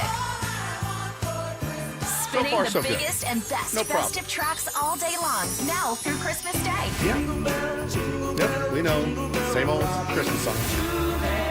Get your holiday fix on the radio at 96.5 FM. Ask your smart speaker to play KYXY, or listen on the go with the free Odyssey app. Yep. So right in the middle of our show, Right. tune into another radio station. And Ben made the point, it would be like being at Petco. And they're like, if you're not enjoying this game, just drive a short 100 miles up the road to the Dodger game and check them out. It's very odd. During Padres games, we run spots on the other music stations that say, tune in to 97.3 The Fan. The score is currently. You could listen to the Padres on 97.3 or on the Odyssey app. I wouldn't know. I don't listen to other radio stations. So, I'm just a loyalist. Do the other stations in the morning, though, say, hey, if you really want some fun sports talk in the mornings, check out Ben and Woods right now on 97.3 No, The but Fan. when there's Padres news and they talk about Padres, they will promote the 97.3 The Fan and say tune into that station. Dan says in the chat, his screen in his car says on Kixie right now, you are not listening to Ben and Woods. Yeah. You put it on Kixie right now. Say you're not listening to Ben and Woods. Thank you, Dan. Thank you. I find it a little odd. I think this time of year when you have a station like Kixie that really just absolutely dominates, they just like, crush it. There's no way around it. Like, look at the numbers; they absolutely crushed because they played the Christmas music. Most clusters, which is a group of radio stations, will capitalize this time of year and put all their efforts towards making as much money and getting as many listeners as they can to that station. So why am I here? Is what I want to know. What is the purpose of me being here? To serve our audience. You're telling them to go to another place. Yes. Hey, audience, it's Woodsy. You know how much I love to serve you. Go listen to Kixie in the morning. Consider yourself served. If you're into that kind of thing. If you're into Christmas music. Here's another question. I hate Christmas music. Why don't we just play Christmas music on the station? How about that? If it does so well. If it does so well. Because we have a station that does that. We don't Then need we'd be multiple competing stations against to do ourselves. Man. Why don't we do sports talk on Kixie? I'll go do a break. I'll go break in right now. And then I'll go we'll break play in the right Christmas now. music here. No, it's just a question. I've never. I understand. They have an event. Like you said, Padre Game is an event. John and Tammy. We promote Country Fest, 100%. No We're problem. going to have with it. John in later to talk about the radiothon. Yep, 100%. That I understand. It's the weird part is listening to a Coke commercial that says, if you don't like us, just try Pepsi. It's all good. Can we make a promo that you'll run on KSON in mid to late March? Hey guys, it's Ben and Woods. If you're sick of Jelly Roll, yes, flip on over to 97.3. We're getting ready for counting you down to opening day. I think if nothing else, you should at least make that promo and let me go pitch it. All right. If it makes you feel any better, I wasn't asked about this Kixie promo. No, yeah, I know. It's not your fault. You get the brunt because some people make those decisions and they are told to air this. If you're tired of this, you know you should. I am not okay. I'm not okay promoting other stations in the middle You of our should go show. get your AI created country music and go pitch it to John. Oh man. All right. Well, I guess I have an answer now. I still think maybe we just play Christmas music and just bounce. If we're gonna crush in the ratings. You are all talk. You would never do that. You love your audience too much. I do. Yeah, I do like to that's serve. true. And for that, I appreciate you. Oh, thank you. Thanks for clarifying that for us. I don't know if I actually clarified. You did. anything. It makes sense. We kind of knew it was out of your hands, but it is an interesting one. We are in an interesting business sometimes, and that kind of made me perk up a little bit. I heard the end of that promo during a commercial break, and I go, Huh. But what did you think leading up to the very end? Because it didn't mention Kixie until the end. So what did you think the promo was? Well, we knew what the promo was for, and promos are fine, but it was listen to Kixie on your smart speaker. Tune into Kixie now. If you hate Ben and Woods, go listen to Christmas music. So that was more of the call to action, right. I think, that we were surprised about. But thank you very much. Is there a different way it could have been labeled or kind of worded to where you wouldn't have been? As the call to action part, it was just like Christmas music on Kixie. Yeah, there you go. Or your Christmas station. Yeah, your Christmas station. Done. Easy. We're also your Christmas station on December 20th. You're going to hear a lot of Christmas music, a lot of Christmas talk, a lot of holiday talk. That's what we do, Christmas and holiday extravaganza. You're going to be there working the cameras for us. We've got a great idea planned for you. Oh, it's going to be great. We got a few ideas, actually. We got a few ideas, yeah. We're going to zip you up in a suitcase, just so you know, and see if you can get out in 4 hours. That's not happening. Thank you, Adam. Of course. Thanks, buddy. All right, let's take a short break. We'll come back. I do want to. Let's get to that news. I want to discuss a little Blake Snell. Yep, and then that quote that I've been teasing for 24 hours. Yeah, the Andrew Friedman 24-hour tease quote. It's lost some of the wind from the sails at this point. But this better be the spiciest quote I have ever heard in my entire I hate life. the Padres and want them dead. We will get to that next on San Diego's #1 sports and Christmas station. Well, #2 Christmas station. #2 Christmas station. 97.3 The Fan.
Ben and Woods on 97.3 The Fan.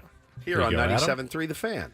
We are Ben and Woods. So some of the contract details have been trickling out. The Blake Snell deal, the deferred money, more than $60 million deferred, which puts the Dodgers at over $1 billion in deferred money. Yes. It's a talking point that I've heard incessantly or in baseball circles the last few days. Again, it's within the rules. They're not going to go bankrupt because of it. If it's what they want to do, that's fine by me. And I'm not mad at Blake Snell for picking the Los Angeles Dodgers. Had he had an equal offer from the San Diego Padres on the table, which I don't know, if the Padres even made an offer. I know they were interested, but did it ever get to a point of an actual formal offer for Blake Snell? Got no idea. But my hunch is that the Dodgers made the most lucrative offer to Blake Snell. It'd be nuts not to take that offer and still get to live in Southern California. And when he says, hey, this is the place to be, I'm very excited to be here, of course he has to say that. It's his team for the next, probably, 5-year deal? 5 years. He's going to be with the Los Angeles Dodgers. So don't be mad at Blake Snell for doing what's best for him, his career, his family. I have no problem with it whatsoever. No, I'm going to boo him mercilessly, though. Of course, when he's pitching against the Padres. But when I see him on the field, if I see him at spring training, whatever, they have nothing but kind words for Blake Snell. Aren't they in Florida? No.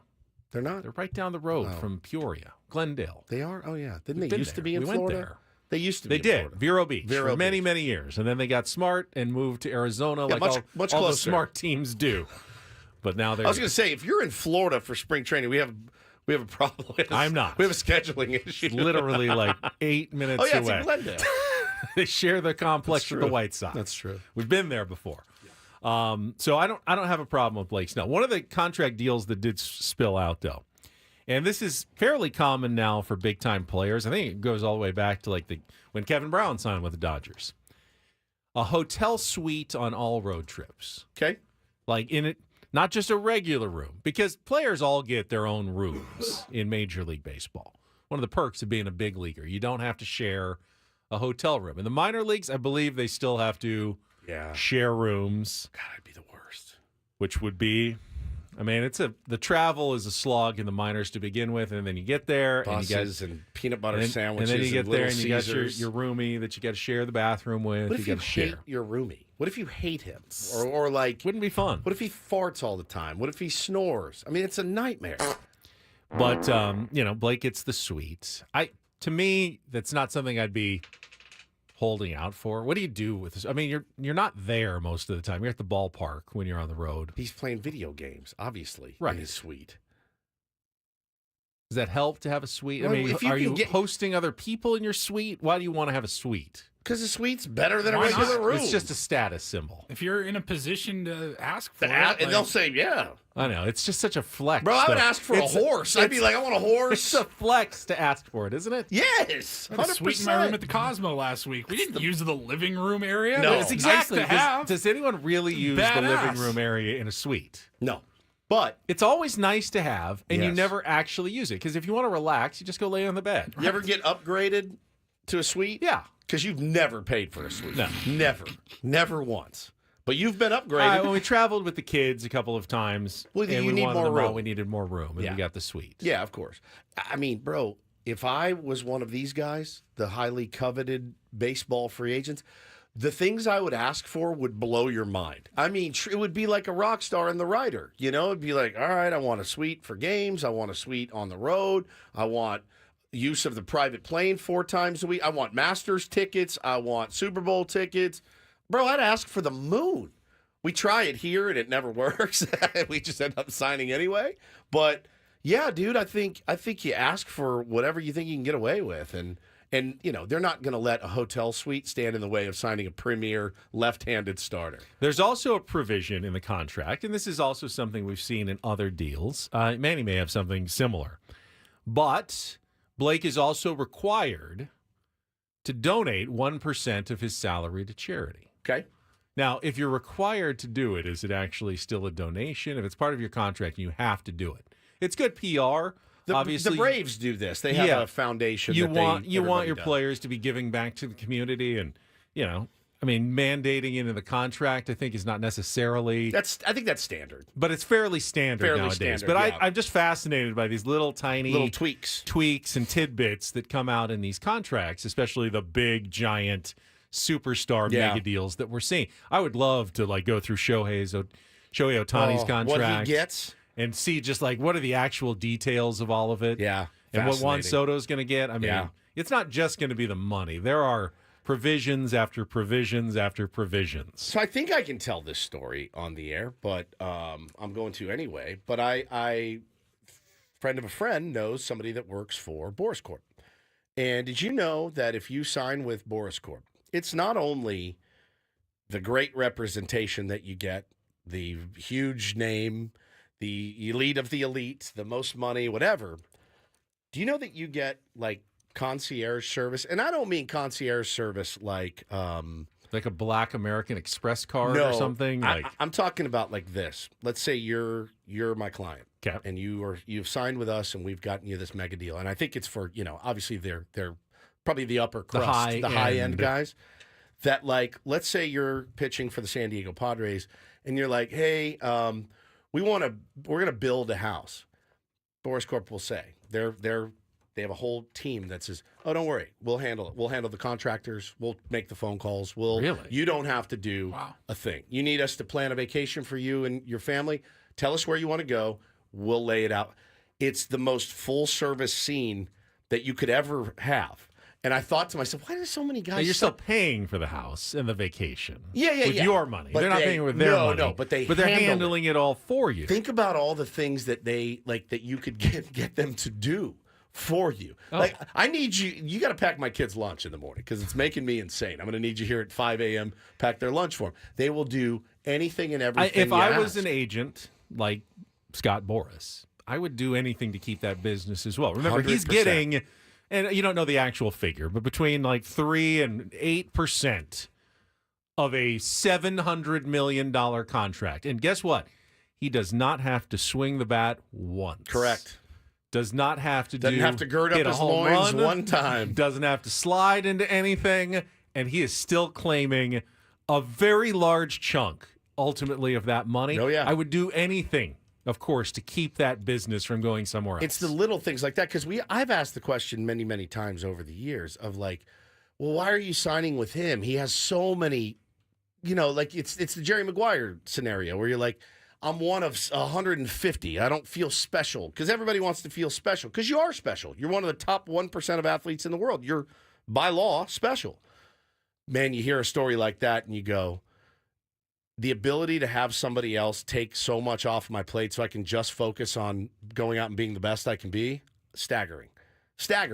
Imagine you're putting an addition on your home and the contractors are calling. You're like, I can't deal with this. I got a game to pitch or play in. No, we got it. We'll handle it. Don't worry about it. You come back, your house will be done, blah, blah, you pay your cell phone, whatever. We'll handle all of the day-to-day crap that weighs you down. And I heard that and I went, oh my God, that is the greatest thing ever. I was thinking about it the other day, actually. Do agents ever work in cross sports? Oh, yeah. Yeah, they do. Yeah. Multi-sport agents. Why isn't Scott Boras repping NFL and NBA players? I'm sure there are certainly specialties. I think the NFL big agent was Lee Steinberg, I think, was it? Yeah, so many. Rich Paul right now in the NBA. So many of the guys are with agencies and not specific agents. The Boris Corp, his agency focuses on baseball players, but IMG, they will have 50 agents that work for them, and there will be football agents and basketball, but technically you're with IMG. I guess I'm talking about the super agents, the names that we know, the common fan I'm sure knows. there's been a few who've gone and done multiple different sports, but why wouldn't Scott Boras rep Patrick Mahomes? You know what I mean? And his $450 million contract. There's an expertise, I'm sure, involved that you get to know the specific details that have to go in baseball contracts. Not that they couldn't learn the same thing for football as well, but probably they focused on baseball and they're doing if it ain't broke. Fine. If it ain't broke, for sure. Yeah, it's interesting. Thought it was interesting. It's interesting how it works. And when I heard that story, I just thought to myself, all right, okay, that makes perfect sense for me. Why you would you would have. It's those little things. It's the perks. It's the things that you don't expect. And having somebody take that off your plate is just staggering. I did want to get to this quote that I saw, and I find it interesting that Andrew Friedman said this. Can you tease it one more time? I'll tease it one more time. We'll do that for you right after we check traffic. From the 97.3 The Fan Traffic Center, here's Kelly Danick. Traffic is sponsored by Scratchers from the California Lottery. Give the gift of play this holiday. Accident on northbound 5 near Mile of Cars Way. Not showing if any lanes are blocked. It looks like tow truck may be needed there. Up ahead, Cordell and Cordell traffic cam shows collision involving car and a motorcycle right before the 8. That's been cleared into the center divide. Now westbound side of the 8, deal with a hit-and-run crash before Fletcher Parkway. That is over to the right shoulder, and we still got that closure in Ocean Beach. You're going to find Nimitz Boulevard closed between Chatsworth and Sunset Cliffs for investigation of that fatal collision that happened a little before 6 o'clock this morning, which a pedestrian was struck. If you're looking for the perfect gift, give Scratchers from the California Lottery. With so many to choose from, you're sure to find the right gift for anyone on your list. Give the gift of Scratchers from the California Lottery. A little play can make your day. I'm Kelly Danick with Ben and Woods, San Diego's #1 sports station, 97.3 The Fan. Certainly a different philosophy that Andrew Friedman is employing. And again, he's got several resources and ample resources to do what he wants. But I thought this was interesting. They asked him the other day about his kind of off-season strategy. And his quote was this: "My goal is to not buy in July. I'm putting it out there right now. My goal is to do everything we can right now to not buy in July. It is a terrible time to acquire talent." And that struck me because obviously we have been in here, kind of talking about we're unsure what the Padres are going to spend, in free agency, Ben. And we also think about some of the moves that A.J. Preller has made, and he's really done some really, really nice moves at the deadline. And I found that interesting. And your thoughts on that, just kind of out of the chute. The rumor is they're going to get Teoscar. They're, I guess, pretty close on a deal. They want to be so loaded and so deep that they don't have to make any moves at the trade deadline. No moves at the deadline. But, you certainly understand. You're paying premium rates usually in prospect capital at the trade deadline to acquire whatever you need, because other teams are desperate. They're upping the offers. You've got to pay a lot at the trade deadline. So he wants to avoid doing that. But you're also talking about a guy last year that got Michael Kopech and his NLCS MVP at the deadline for a bag of baseballs. And Flaherty. For a bag game one starter. Bag of balls. Which is why I think there's two ways to look at this. Sometimes you need just the time of the first 3 or 4 months of the season to really flesh out what your team looks like. And you don't know necessarily in December and January what you're going to need in July. So that's us. That's our philosophy. And it's even the Dodgers last year. The Dodgers didn't know they'd have so many pitching injuries during the course of the year. You can say, well, as long as we've got all-stars at every position, all-stars backing up every all-star, 5 all-star pitchers, and then another 5 all-star starters behind them, all-star closer, setup man, and then another few all-stars behind them. Yeah, you won't need to make any trades at the trade deadline. But every club, you never know where your injuries are coming, and there's always going to be some question marks coming into July. So I don't know that you can ever say, I don't want to have to buy anything in July. It's an interesting theory and an interesting way of doing business because, again, ours is so different. We're always like, hey, let Preller cook at the deadline. Let Preller cook at the deadline. Some of the free agent moves haven't been the greatest. You know what I'm saying? Let Preller cook at the deadline. You bring in a Tanner Scott and Adam Paul. Jason Adam. Who's Adam? Adam Paul. Oh, he's in our chat. Yeah. See his quotes every day. Jason Adam, bring in those guys. That's when he really, I feel like, do does think his the best work. Padres almost intentionally went into last year knowing our bullpen isn't deep enough to start the year, but we can fix that later. But in some ways, that helped them. Like, if you had signed a bunch of guys before the season, you may never have had Jeremiah Estrada break out. You may want to see what other guys can offer, because then you have more information later in the year when it comes to July to make the true decisions that you need to make. Was Tom Cosgrove going to have a great season last year? Well, it turned out he didn't, so you needed a big-time lefty in Tanner Scott. Had Cosgrove, had a 1 ERA and been your setup man, you wouldn't have gone after a Tanner Scott. But you can't know that before the season. which players are going to rise to the challenge and which ones, may have a slump the year after they played really well. Yeah, fair enough. So I can see it both ways. I don't think it's necessarily, the Dodgers are doing this better than everybody else because they don't want to have to buy players at the deadline. Fair. They don't know. I don't think they Yeah, know. I mean, Preller's had good and bad of both, I think, which most GMs do. Last year was a real nice win for him. Ronald Report, some Shane Gillis tickets coming up next year on 97.3 The Fan.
You got me thinking in our last segment when you said Scott Boris's agency basically serves as a concierge to their top clients. We have an agent.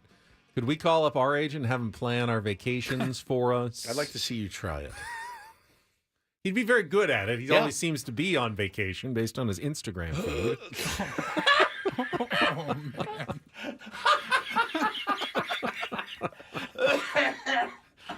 Love you, Brad. That's a shot. Love you, Brad. Holy. There's a lot of vacation-y type photos, though. There's no getting around that. He So doesn't he'd wear probably be good at socks. that. No, he with does his, not. Pants. Shoes, no Shoes, socks. yes. It's fancy. He's very That, fancy. you call that fancy? He's a fancy California guy. fancy. He's a fancy guy. He is.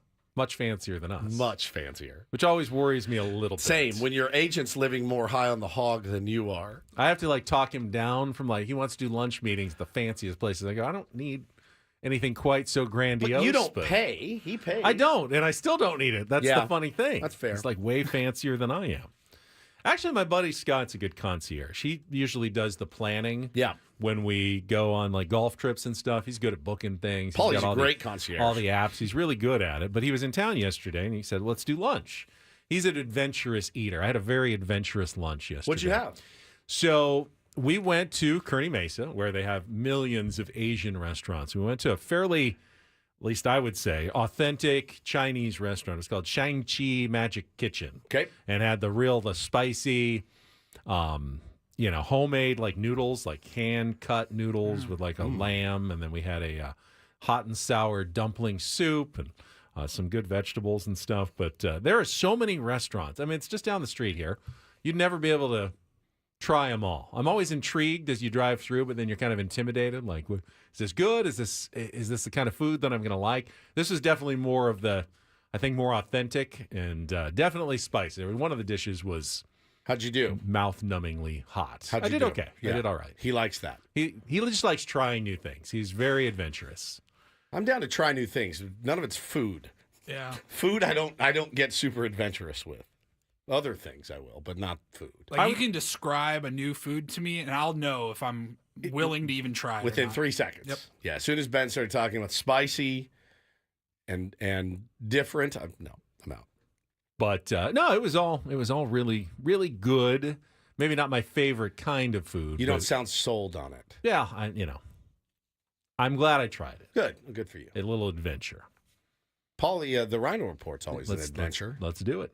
And get things started here with our today's edition of the Rhino Report. Now tuned into the greatest. Welcome to the Reindl Report with Paul Reindl. Hi, Paul. All right. 2 stories from the world of sports that we haven't gotten to yet. We'll start off in Major League Baseball. And 1 story that you didn't know you needed. Are you laughing, biatch? It's the Reindl Report Hey, Paul, how you doing? Okay, how are you? on 97.3 The Fan. Are you ready to bless the mood? I need some help, please. That was good. Can I get a yeah? Oh, yeah. All right. All right. All right. We've got our NFL threesome coming up here in about 20 minutes. Yep. Just priming the pump here. One NFL headline from yesterday. The Jaguars, kind of an update on the story that we've been talking about most of the week in the NFL. The Jaguars did place Trevor Lawrence on injured reserve yesterday. Yep. Due to a concussion that he suffered on Sunday. It's most likely going to be ending his season. We had the dirty hit from Azeez Al-Shahir. I was trying to remember his first name. Azeez Al-Shahir. He was suspended. He then apologized on social media. But then... he apologized, then was suspended. Then he had a social media post of his own. Or it wasn't him. It was the Joker. And if you want me to be the enemy, I'll become the enemy. Villain. The villain. What? Interesting. So I think he was in his emotions. After he got suspended. I think it's pretty clear that the NFL came down a little harder on him than they have on anyone else. He's a repeat offender, though. He is. It was a bad looking hit. Yes. Was it actually any worse than a dozen hits that happen almost every week? It just because it hurt a quarterback and it was a little bit late. I don't think. Again, we talked about this yesterday. I don't think it was intentionally malicious or designed to hurt or harm him. It was the forearm shiver. It was irresponsibly late and careless, but I didn't see like evil intent. I saw some pretty dirty intent. I mean, he has a brace on his arm, and he came in with the forearm shiver to the throat, head, and neck. If you're just going to tackle him, right? Wouldn't you be more your arms outstretched maybe than the I'm sliding? And there was a guy who used to play for the Cowboys, Ben, who had that move down. His name was James Washington. And you would receiver would turn around, and you were met with the old, always in a cast or something too, and he would forearm shiver right in the throat or the chest, and you'd see it and go, that guy's neck's broken. Like, it's just, it's hard. No, I think intent is hard to prove, just like it is in baseball. I expected a 1-game suspension. Yeah. When it was 3, I thought, okay, that's a lot. Then I thought, okay, they're going to appeal it, and they're going to come down to 2, and everyone's going to be like, all right. But then they did the appeal or whatever it was and had the independent guy review it, and he kept it at 3. And I think that's when you saw the social media post from Al-Shahir saying, all right, I guess I'm the villain now, so I'll just roll with it. Yeah, sure did. Lean into it. It's probably a bad look. Another story from the world of football. So over the last, I don't know, however many years now, we've had athletes on podcasts, starting their own podcasts, and you get a lot of insight into the world, into their world. And I think, like the Chris Rose rotation, you get players in season talking about how things are going. I will give credit. I think Barstool does a really good job with that. They have players coming into the studios on their shows, etc. Mookie Betts does an in-season podcast. Yeah. Probably the most popular in-season podcast, probably the most popular sports podcast would be New Heights with the Kelsey brothers, Jason and Travis. And I saw a lot of people talking about yesterday's episode, which I just noticed they had Bill Murray in for like an hour. God, really? How cool. Yeah, looks like in studio with them or wherever they were. It's the only time. That's how you get me to listen to the Kelsey Brothers podcast, right there. Yeah. You haven't hung with Bill Murray in weeks. It's been weeks since I got to hang out with Bill Murray. 12 days. Yeah, this sucks. But before the Bill Murray part, I was sifting through the podcast today after I saw the quote, wanted to get the actual video clip. They were talking about Jason was asking Travis about the weird ending in the Chiefs-Raiders game this past weekend, and Travis Kelce had this to say. Now, Travis Kelce has not had a great year. I don't have his stats in front of me. I think he went a while without even scoring a touchdown this year. It hasn't gone great for him. The Chiefs only one loss, but they haven't looked great. Here's what Travis Kelce said yesterday on the New Heights podcast. For whatever reason, their defense did have a good they had a good understanding of what we were trying to do and how to stop us and how to slow us down or eliminate a lot of the big-time plays that we had. And on top of that, keep us out of that end zone. That was the biggest thing for me was and where I take a lot of pride is once we get in that red zone, man, I get a little hungrier, and right now I just, for whatever reason this year, I just can't find my way in the end zone. I'm just not on the same page as Pat, and it's it can get frustrating. It can get frustrating. That's for damn sure. He's got two touchdowns all season. Yeah. That's. Now, he has 75 catches, which is 5th most in the league. So it's not like they're not looking for him and targeting him. He can't get 6, man. He says he's just not on the same page as Pat. So when you want that access to their lives, sometimes you will get stuff. I think Chiefs fans might go, well, I don't want to know that you're not on the same page. Yeah, I don't want to our hear this. Star tight end and our star quarterback. I get on the same so page. I didn't get that as a sense as like, oh, they've just been. We're not getting along. They're not getting along. No. I just get the sense that he means when literally they're at the 10-yard line and Pat's looking for him in the end zone. He's not where they think he's going to be. It's just they're not reading each other's minds perfectly in the red zone, specifically this season. Yeah. And that's about it. Yeah. You would, if we were Chiefs fans, though, we'd be upset. We'd be doing an hour on I this. always get the sense when a quarterback and a receiver or a tight end are truly on the same page. They can't even explain it sometimes. It's almost like I just knew he was going to be there, and he just knew I was going to throw it to him at that moment. It's not like they even planned it, like they said beforehand. All right, you're going to cut left at this last second. It's just an instinctual thing. Like they both read the defenses the same and just know, I know he's going to want me to be here, so I'm going to go here. And then when I get there, the ball is just waiting for me when you get there. And when it works, it's beautiful. It's one of the beautiful things of football. Yeah. When it's not working and you're just not seeing it and looking the same, well, then you're not going to complete passes because the windows are so tight. You hear pitchers and catchers talk about it too. There's those days where you grab the ball and you're like, oh my God, it's exactly what I wanted to throw. I threw it exactly where I want to. And the catcher's going, he was hitting my target.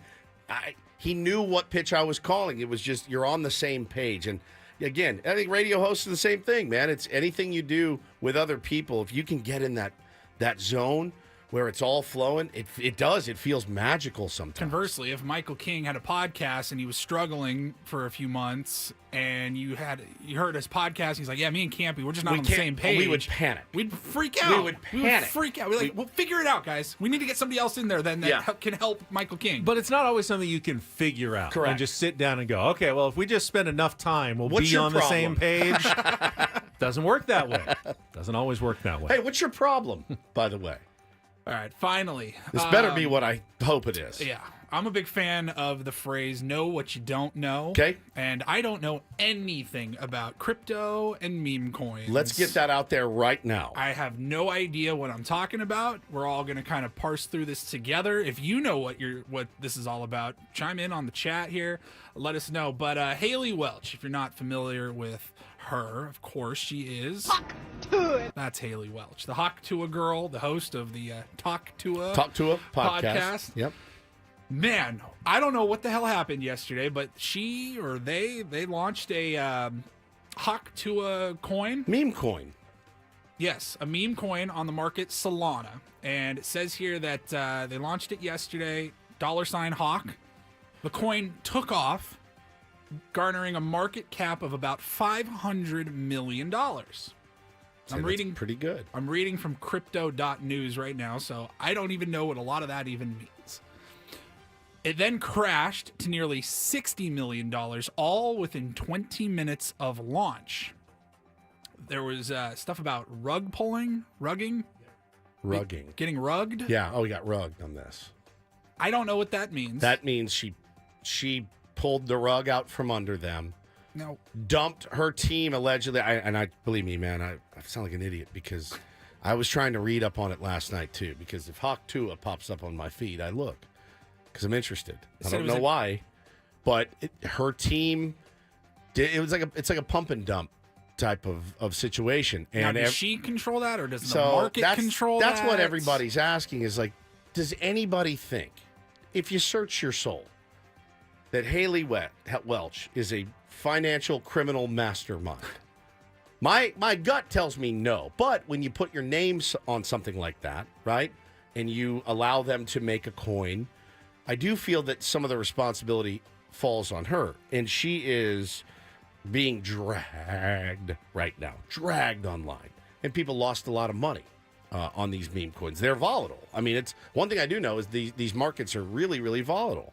But if she did something wrong, or I was her seeing team, stuff like, hey, at Hawk Tua Girl, I dropped $30,000 on your coin, and 10 minutes later, it was worth $2,000. And I'm like, I don't know how this works. I don't know if that's her fault. I don't know if somebody else was doing something shady.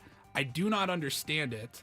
Some crypto users believe the token was initially built for rug pulling, a scam in which developers withdraw liquidity or suddenly abandon a project, resulting in the token's price plummeting. Now, my wife Megan sent this over. Last night, Haley Welch on X posted something that says, copy and pasting, Hawkonomics.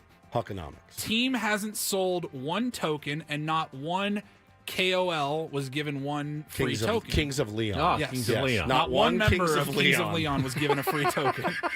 She says, we tried to stop snipers as best we could through high fees in the start of the launch on Meteora AG. I'm guessing that's a market. Fees have now been dropped. And then there's a community note under that says, the team and insiders have actually been selling their tokens since launch. A majority have never purchased anything and have only sold the tokens they were given. Haley is lying and will likely have to talk to a judge about all of this. Oh, clever. So I got a DM. Yeah. Well, so I got a response yesterday. I got a DM from a friend of ours, friend of the show. And he said, I can help you. Because I tweeted. I said, imagine having to go into your wife last night, if it was me. Babe, we have a problem. What? I just lost our life savings. On what? A hawk. I bought a hawk to a meme coin. Like,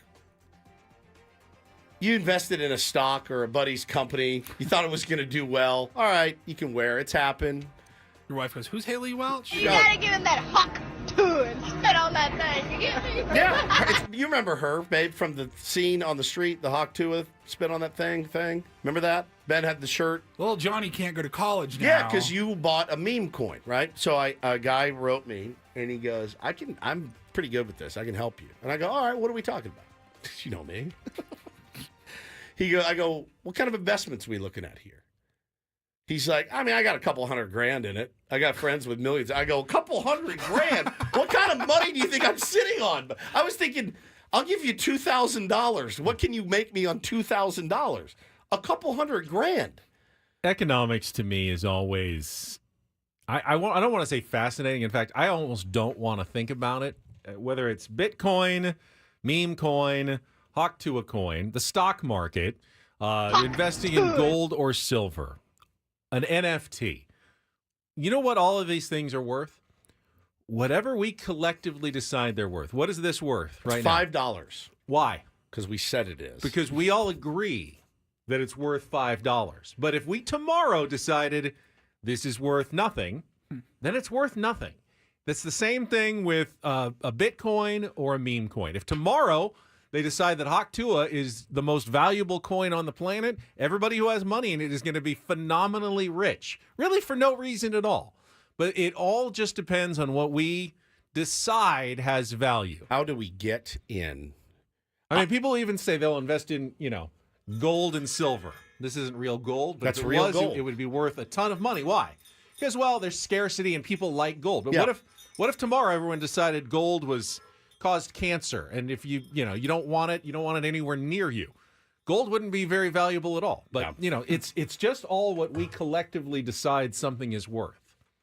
It's interesting though, because somebody in the chat said, "Man, I made $30,000 last year in meme coin. Crazy. How do I make $30,000? Yeah.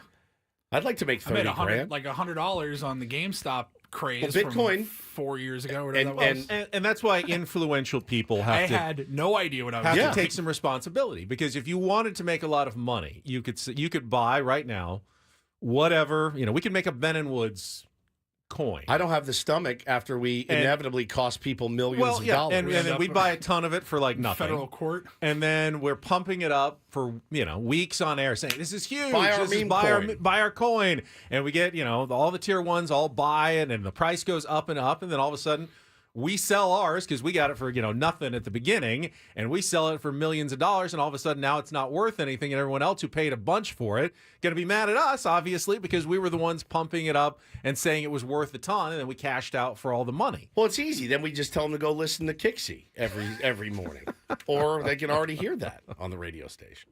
So, we live in a very it's interesting times. theater of the mind. But I will tell you this, though. I do feel like I'm missing out on stuff. I do. I feel like I miss out. I don't understand that. Oh, I've read stories of like kids that were in high school or middle school. They're even, retired.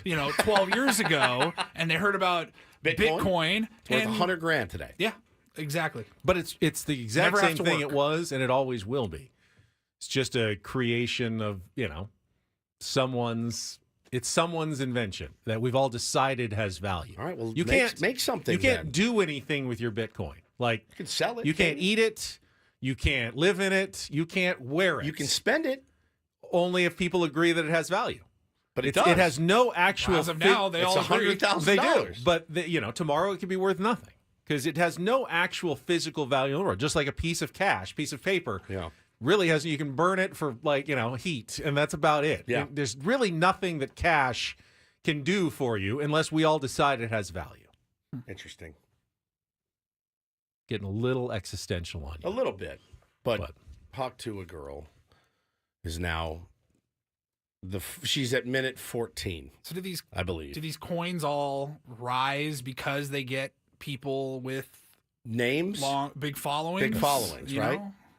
Pete asks, so nothing has any value at the end of the day. You are a nihilist now. Not really. I mean, like a a home and food and shelter. Sound like They are Mike real Tyson. things with value Nothing to people. matters. Nothing matters. You're Mike Tyson to that 12-year-old little girl. No, it doesn't matter. You're going to be Who cares dust. about a legacy? I'm just going A to little bit, die. though. in Who cares dust. about money? I'm going to be dead. She's at minute 14, I think, with this new. You should have just kept doing what you were doing and being the sweet, not innocent, but the sweet, likable girl. You had to go into this, and she, probably somebody took advantage of that situation and used her name, and now she's the one up front. Got our football threesome coming up next. First, though, if you want to win the tickets to Shane Gillis, our fourth pair this week, the comedian coming to Pechanga Arena on June 7th. Let's open up those phone lines. Make it the fourth caller right now. 833-288-0973. Fourth caller, 833-288-0973. Going to win a pair. You can get your tickets at AXS.com to see Shane Gillis at Pechanga Arena on June 7th. Back with our football threesome next year on 97.3 The Fan.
Hamul Casino. Fun above all else.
Woods is in the bathroom.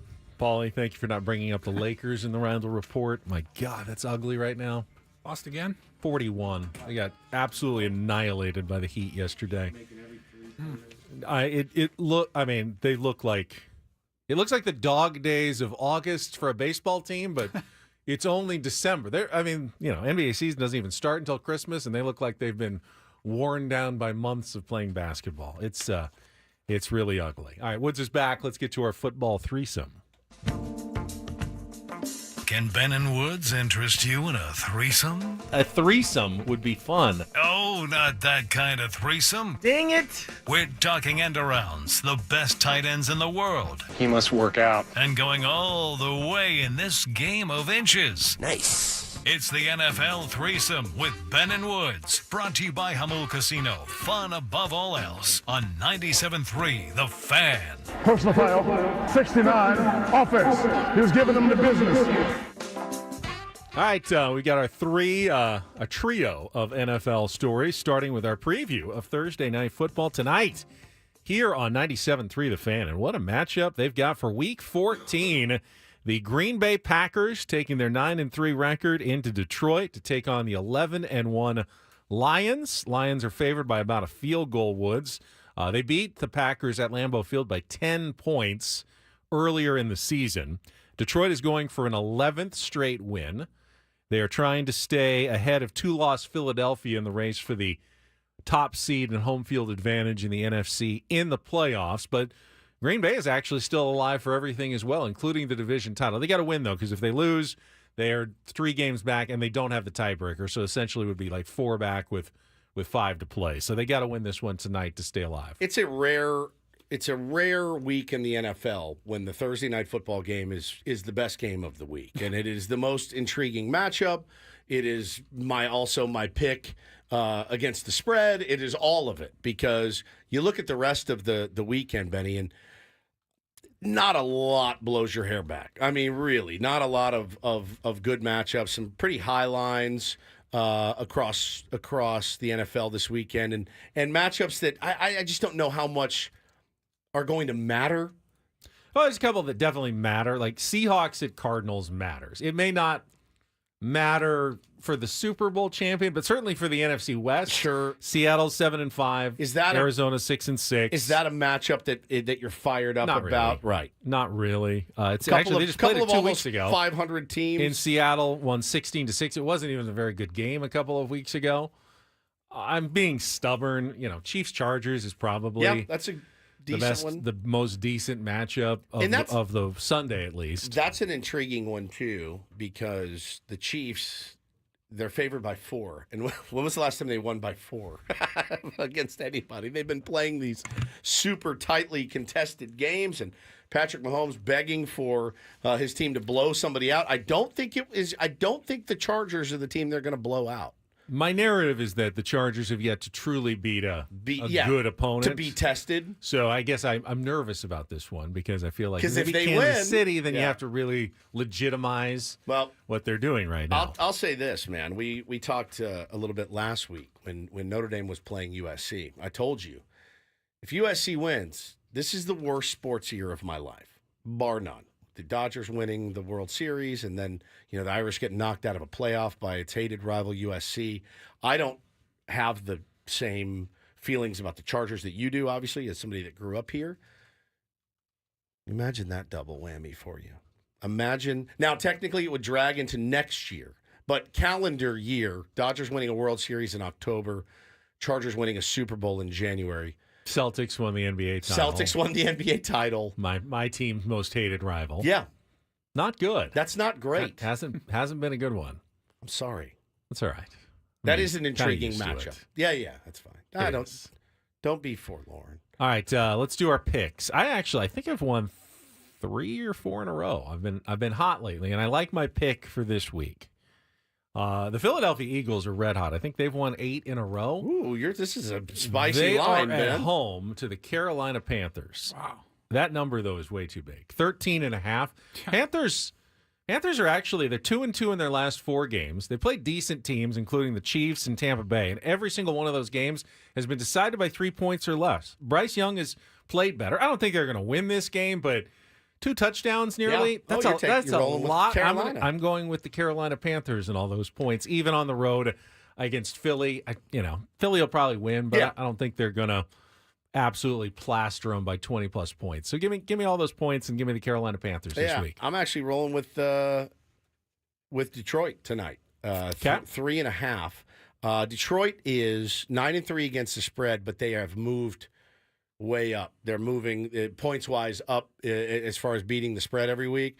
They're crushing it. So I'm gonna play it a little bit safe here and go with Detroit. I thought about that one. What makes me nervous is that Jordan Love seems to be better on the road indoors. He's actually not a great Lambeau quarterback. Go figure. California guy. It's not hasn't really mastered the art of that. So he actually might be better playing in Detroit than he is at home against Detroit. But they've been crushing the spread. I'm just going to roll with the hot hand of the Lions. Paulie? Yeah, I think that's probably the best pick. If I was going to just pick something different, I would look at Kansas City -4 against the Chargers at home. Kansas City hasn't played great, but they're at home, prime time.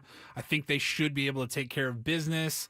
I guess maybe. Like I said, I would take Seattle money line. They're dogs. I just don't know that game's going to be very low scoring. The Seattle game? The Chargers give up the fewest points in the league. Seattle hasn't Kansas City hasn't been lighting up the scoreboard. Kansas City could win, but what if they win by 3? It could be like a 17-14 game. Yeah, Buffalo's on the road. They're favored by 3.5 against the Rams. They've also been very good against the spread. That line is pretty low. I do like Buffalo in that game. I do too. The Rams, it's a very important game for the Rams, but I think Buffalo's on another level right now. I could see Buffalo going to the Super Bowl. Buffalo, Detroit, Buffalo, Philadelphia. I'm rolling. Both happen. I'm rolling Lions tonight, and it's also my most intriguing matchup. All right, and that's an easy one. Yeah. Football threesome for you here on a Thursday. All right, we're gonna have got something special going on in the building right now. Want to make sure everyone is aware of it. Yeah, Christmas music down at Kixie. That I don't also, know if you've heard. Everyone's aware of that already, Woods. This is something else, and we'll talk about it when we come back on 97.3 The Fan.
We talked some San Diego State basketball earlier in the show.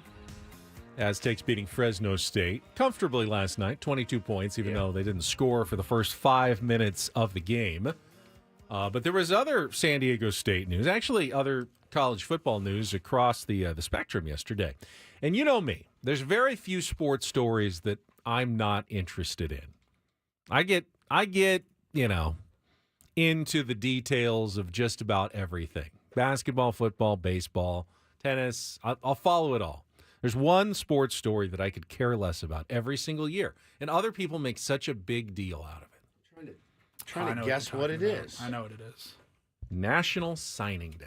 Oh, okay. Probably because the Irish stole your beloved USC's best. It's weird that you don't care about it when your team loses a really good recruit. How do you know? My team. No one, other than like if you're a diehard, I'm going to like high school football games on Friday nights to watch prospects. Even if you do that, you've probably seen maybe 2 of these guys that actually sign. No one really has any idea, other than the guys who are out there recruiting and doing the hard work and going into the living rooms and going to high school games every Friday night. But for the vast majority of us, these are names. The Aztecs signed 18 players, 18 high school incoming, college freshmen, outgoing high school seniors yesterday. Yep. People can write what they want.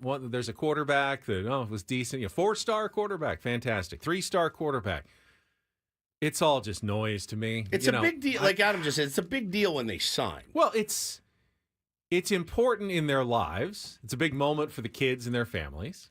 And ultimately, just like, any organization, if you don't do it well, you're not going to have a good team. Yeah. But today, no one knows really who did it well. I mean, you can say, this team got the most 5-star recruits. Yep. Well, that's because rivals or, whoever assigns stars, they picked out a lot of those guys. And there's some sort of agreement that they did well in recruiting.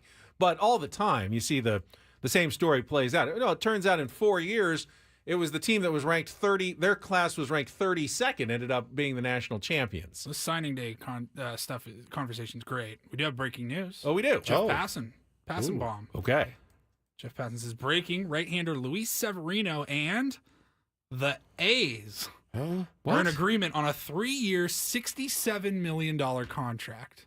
Oh my God. Huh. We are getting no one. Sacramento, huh? That's surprising. The A's. That's the A's, the Athletics. Huh. 3 years. 67 mil. Yeah. $22 million a year. 22 and a third. Just in time to be a free agent before they move to Vegas. Padres need pitching. I don't know that price for Severino was great.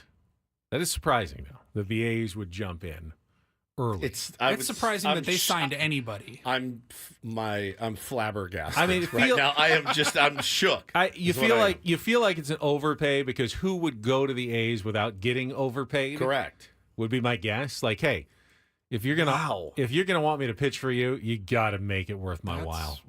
To pitch in a minor league ballpark for the entire. I mean, that's the entire contract. They will be in Sacramento, which is it's.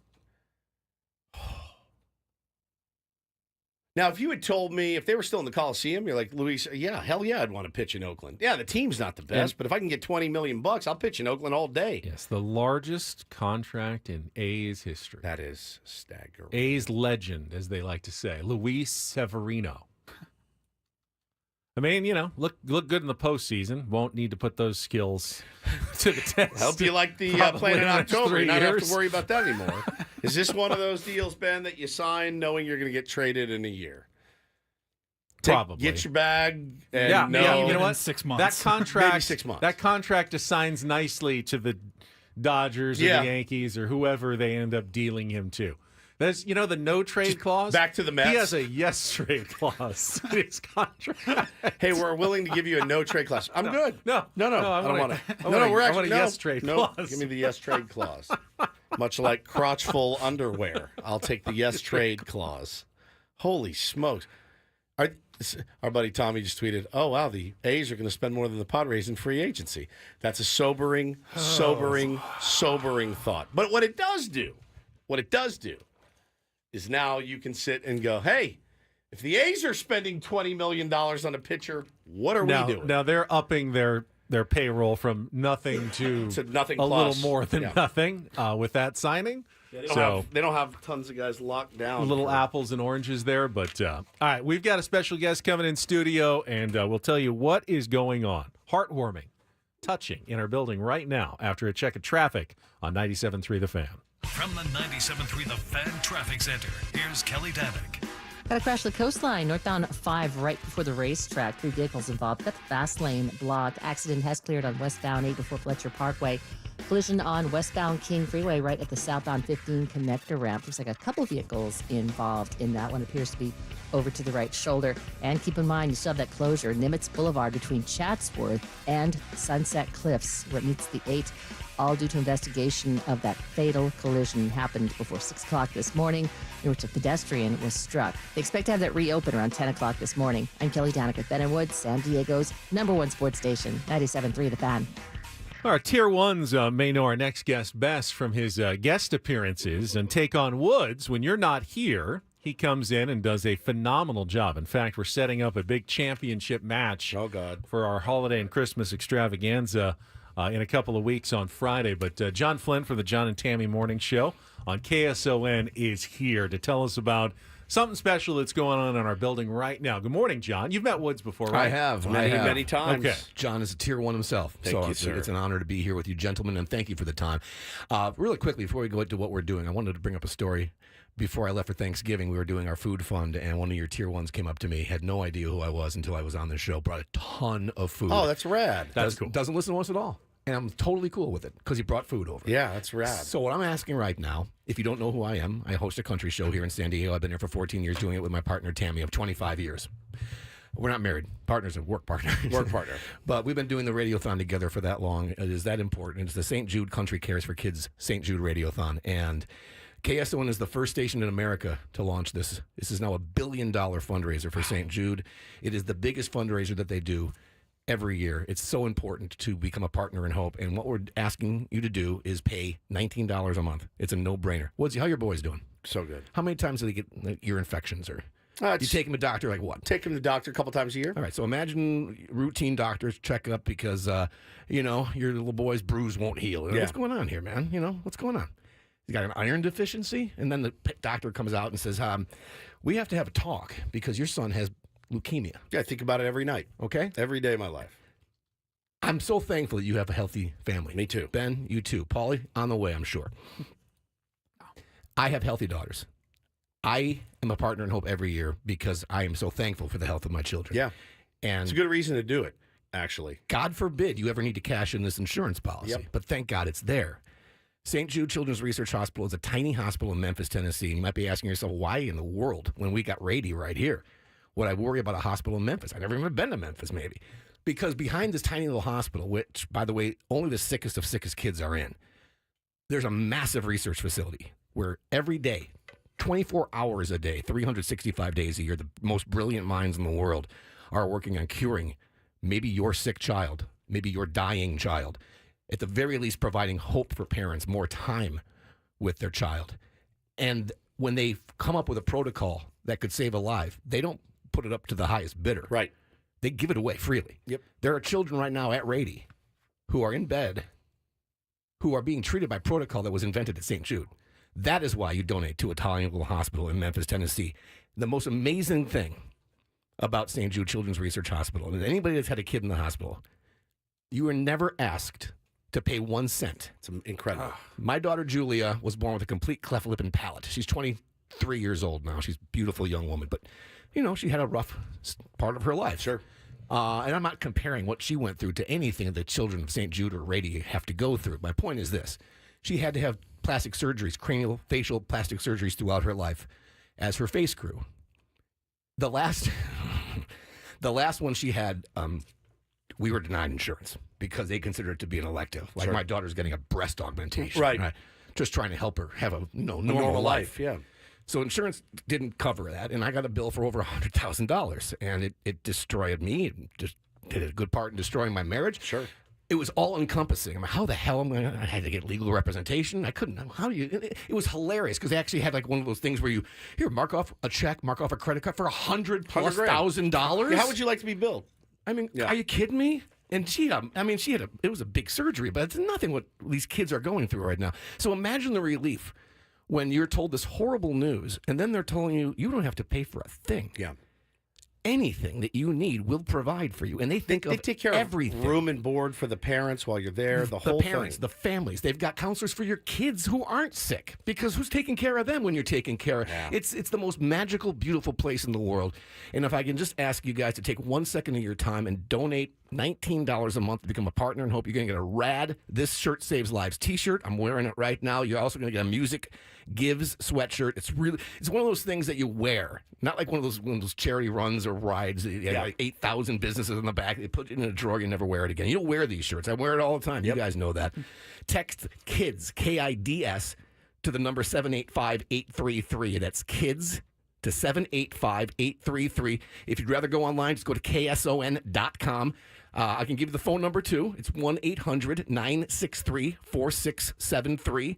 1-800-963-4673. But the easiest thing to do is just text KIDS to 785-833. They'll send you a link. It'll take you 2 minutes, and you can go back to listen to your favorite sports all day. And you're going to feel so good about what you did. Guys, I so appreciate your show, and I appreciate our friendship, and I love listening to how great you guys mesh together, and I hope that you never, ever, ever, ever have to talk about a kid that's so sick that you don't know. No doubt. You can't plan a graduation. You can't plan to walk your daughter down the aisle. I mean, some parents are so afraid of that right now because they can't even think about tomorrow. You're providing them tomorrow, and that is a huge thing. If you got that nasty you-know-what in your family that hates Christmas and doesn't like anything you ever give them for Christmas, how about making them a partner in hope for Christmas? Wouldn't that be great for your old crusty grandma to get a card that says you just saved a couple lives today, Grandma? I love it. And, there's a lot. This is that time of year. Everyone is encouraged to give. And as far as organizations go, it doesn't get much better than St. Jude. So and you feel good about where your money's going. Can I have a couple more minutes? Do you mind? We're actually out of time. Yeah, got about 20 seconds. Tomorrow, okay, come back in tomorrow. Thank you, guys. I love you. I love you much. Appreciate it. Text KIDS to 785-833 KIDS, KIDS, to 785-833. Become a partner in hope. Thank you, guys. Big tier one. Thank you, Johnny. Amazing, John. As someone who's dealt with a sick child before, it's incredible. We'll be back tomorrow. Anything else soon coming up next. Thanks for joining us, everybody. For Paulie and Woods, I'm Ben. Have a great rest of your Thursday from all of us here at 97.3 The Fan.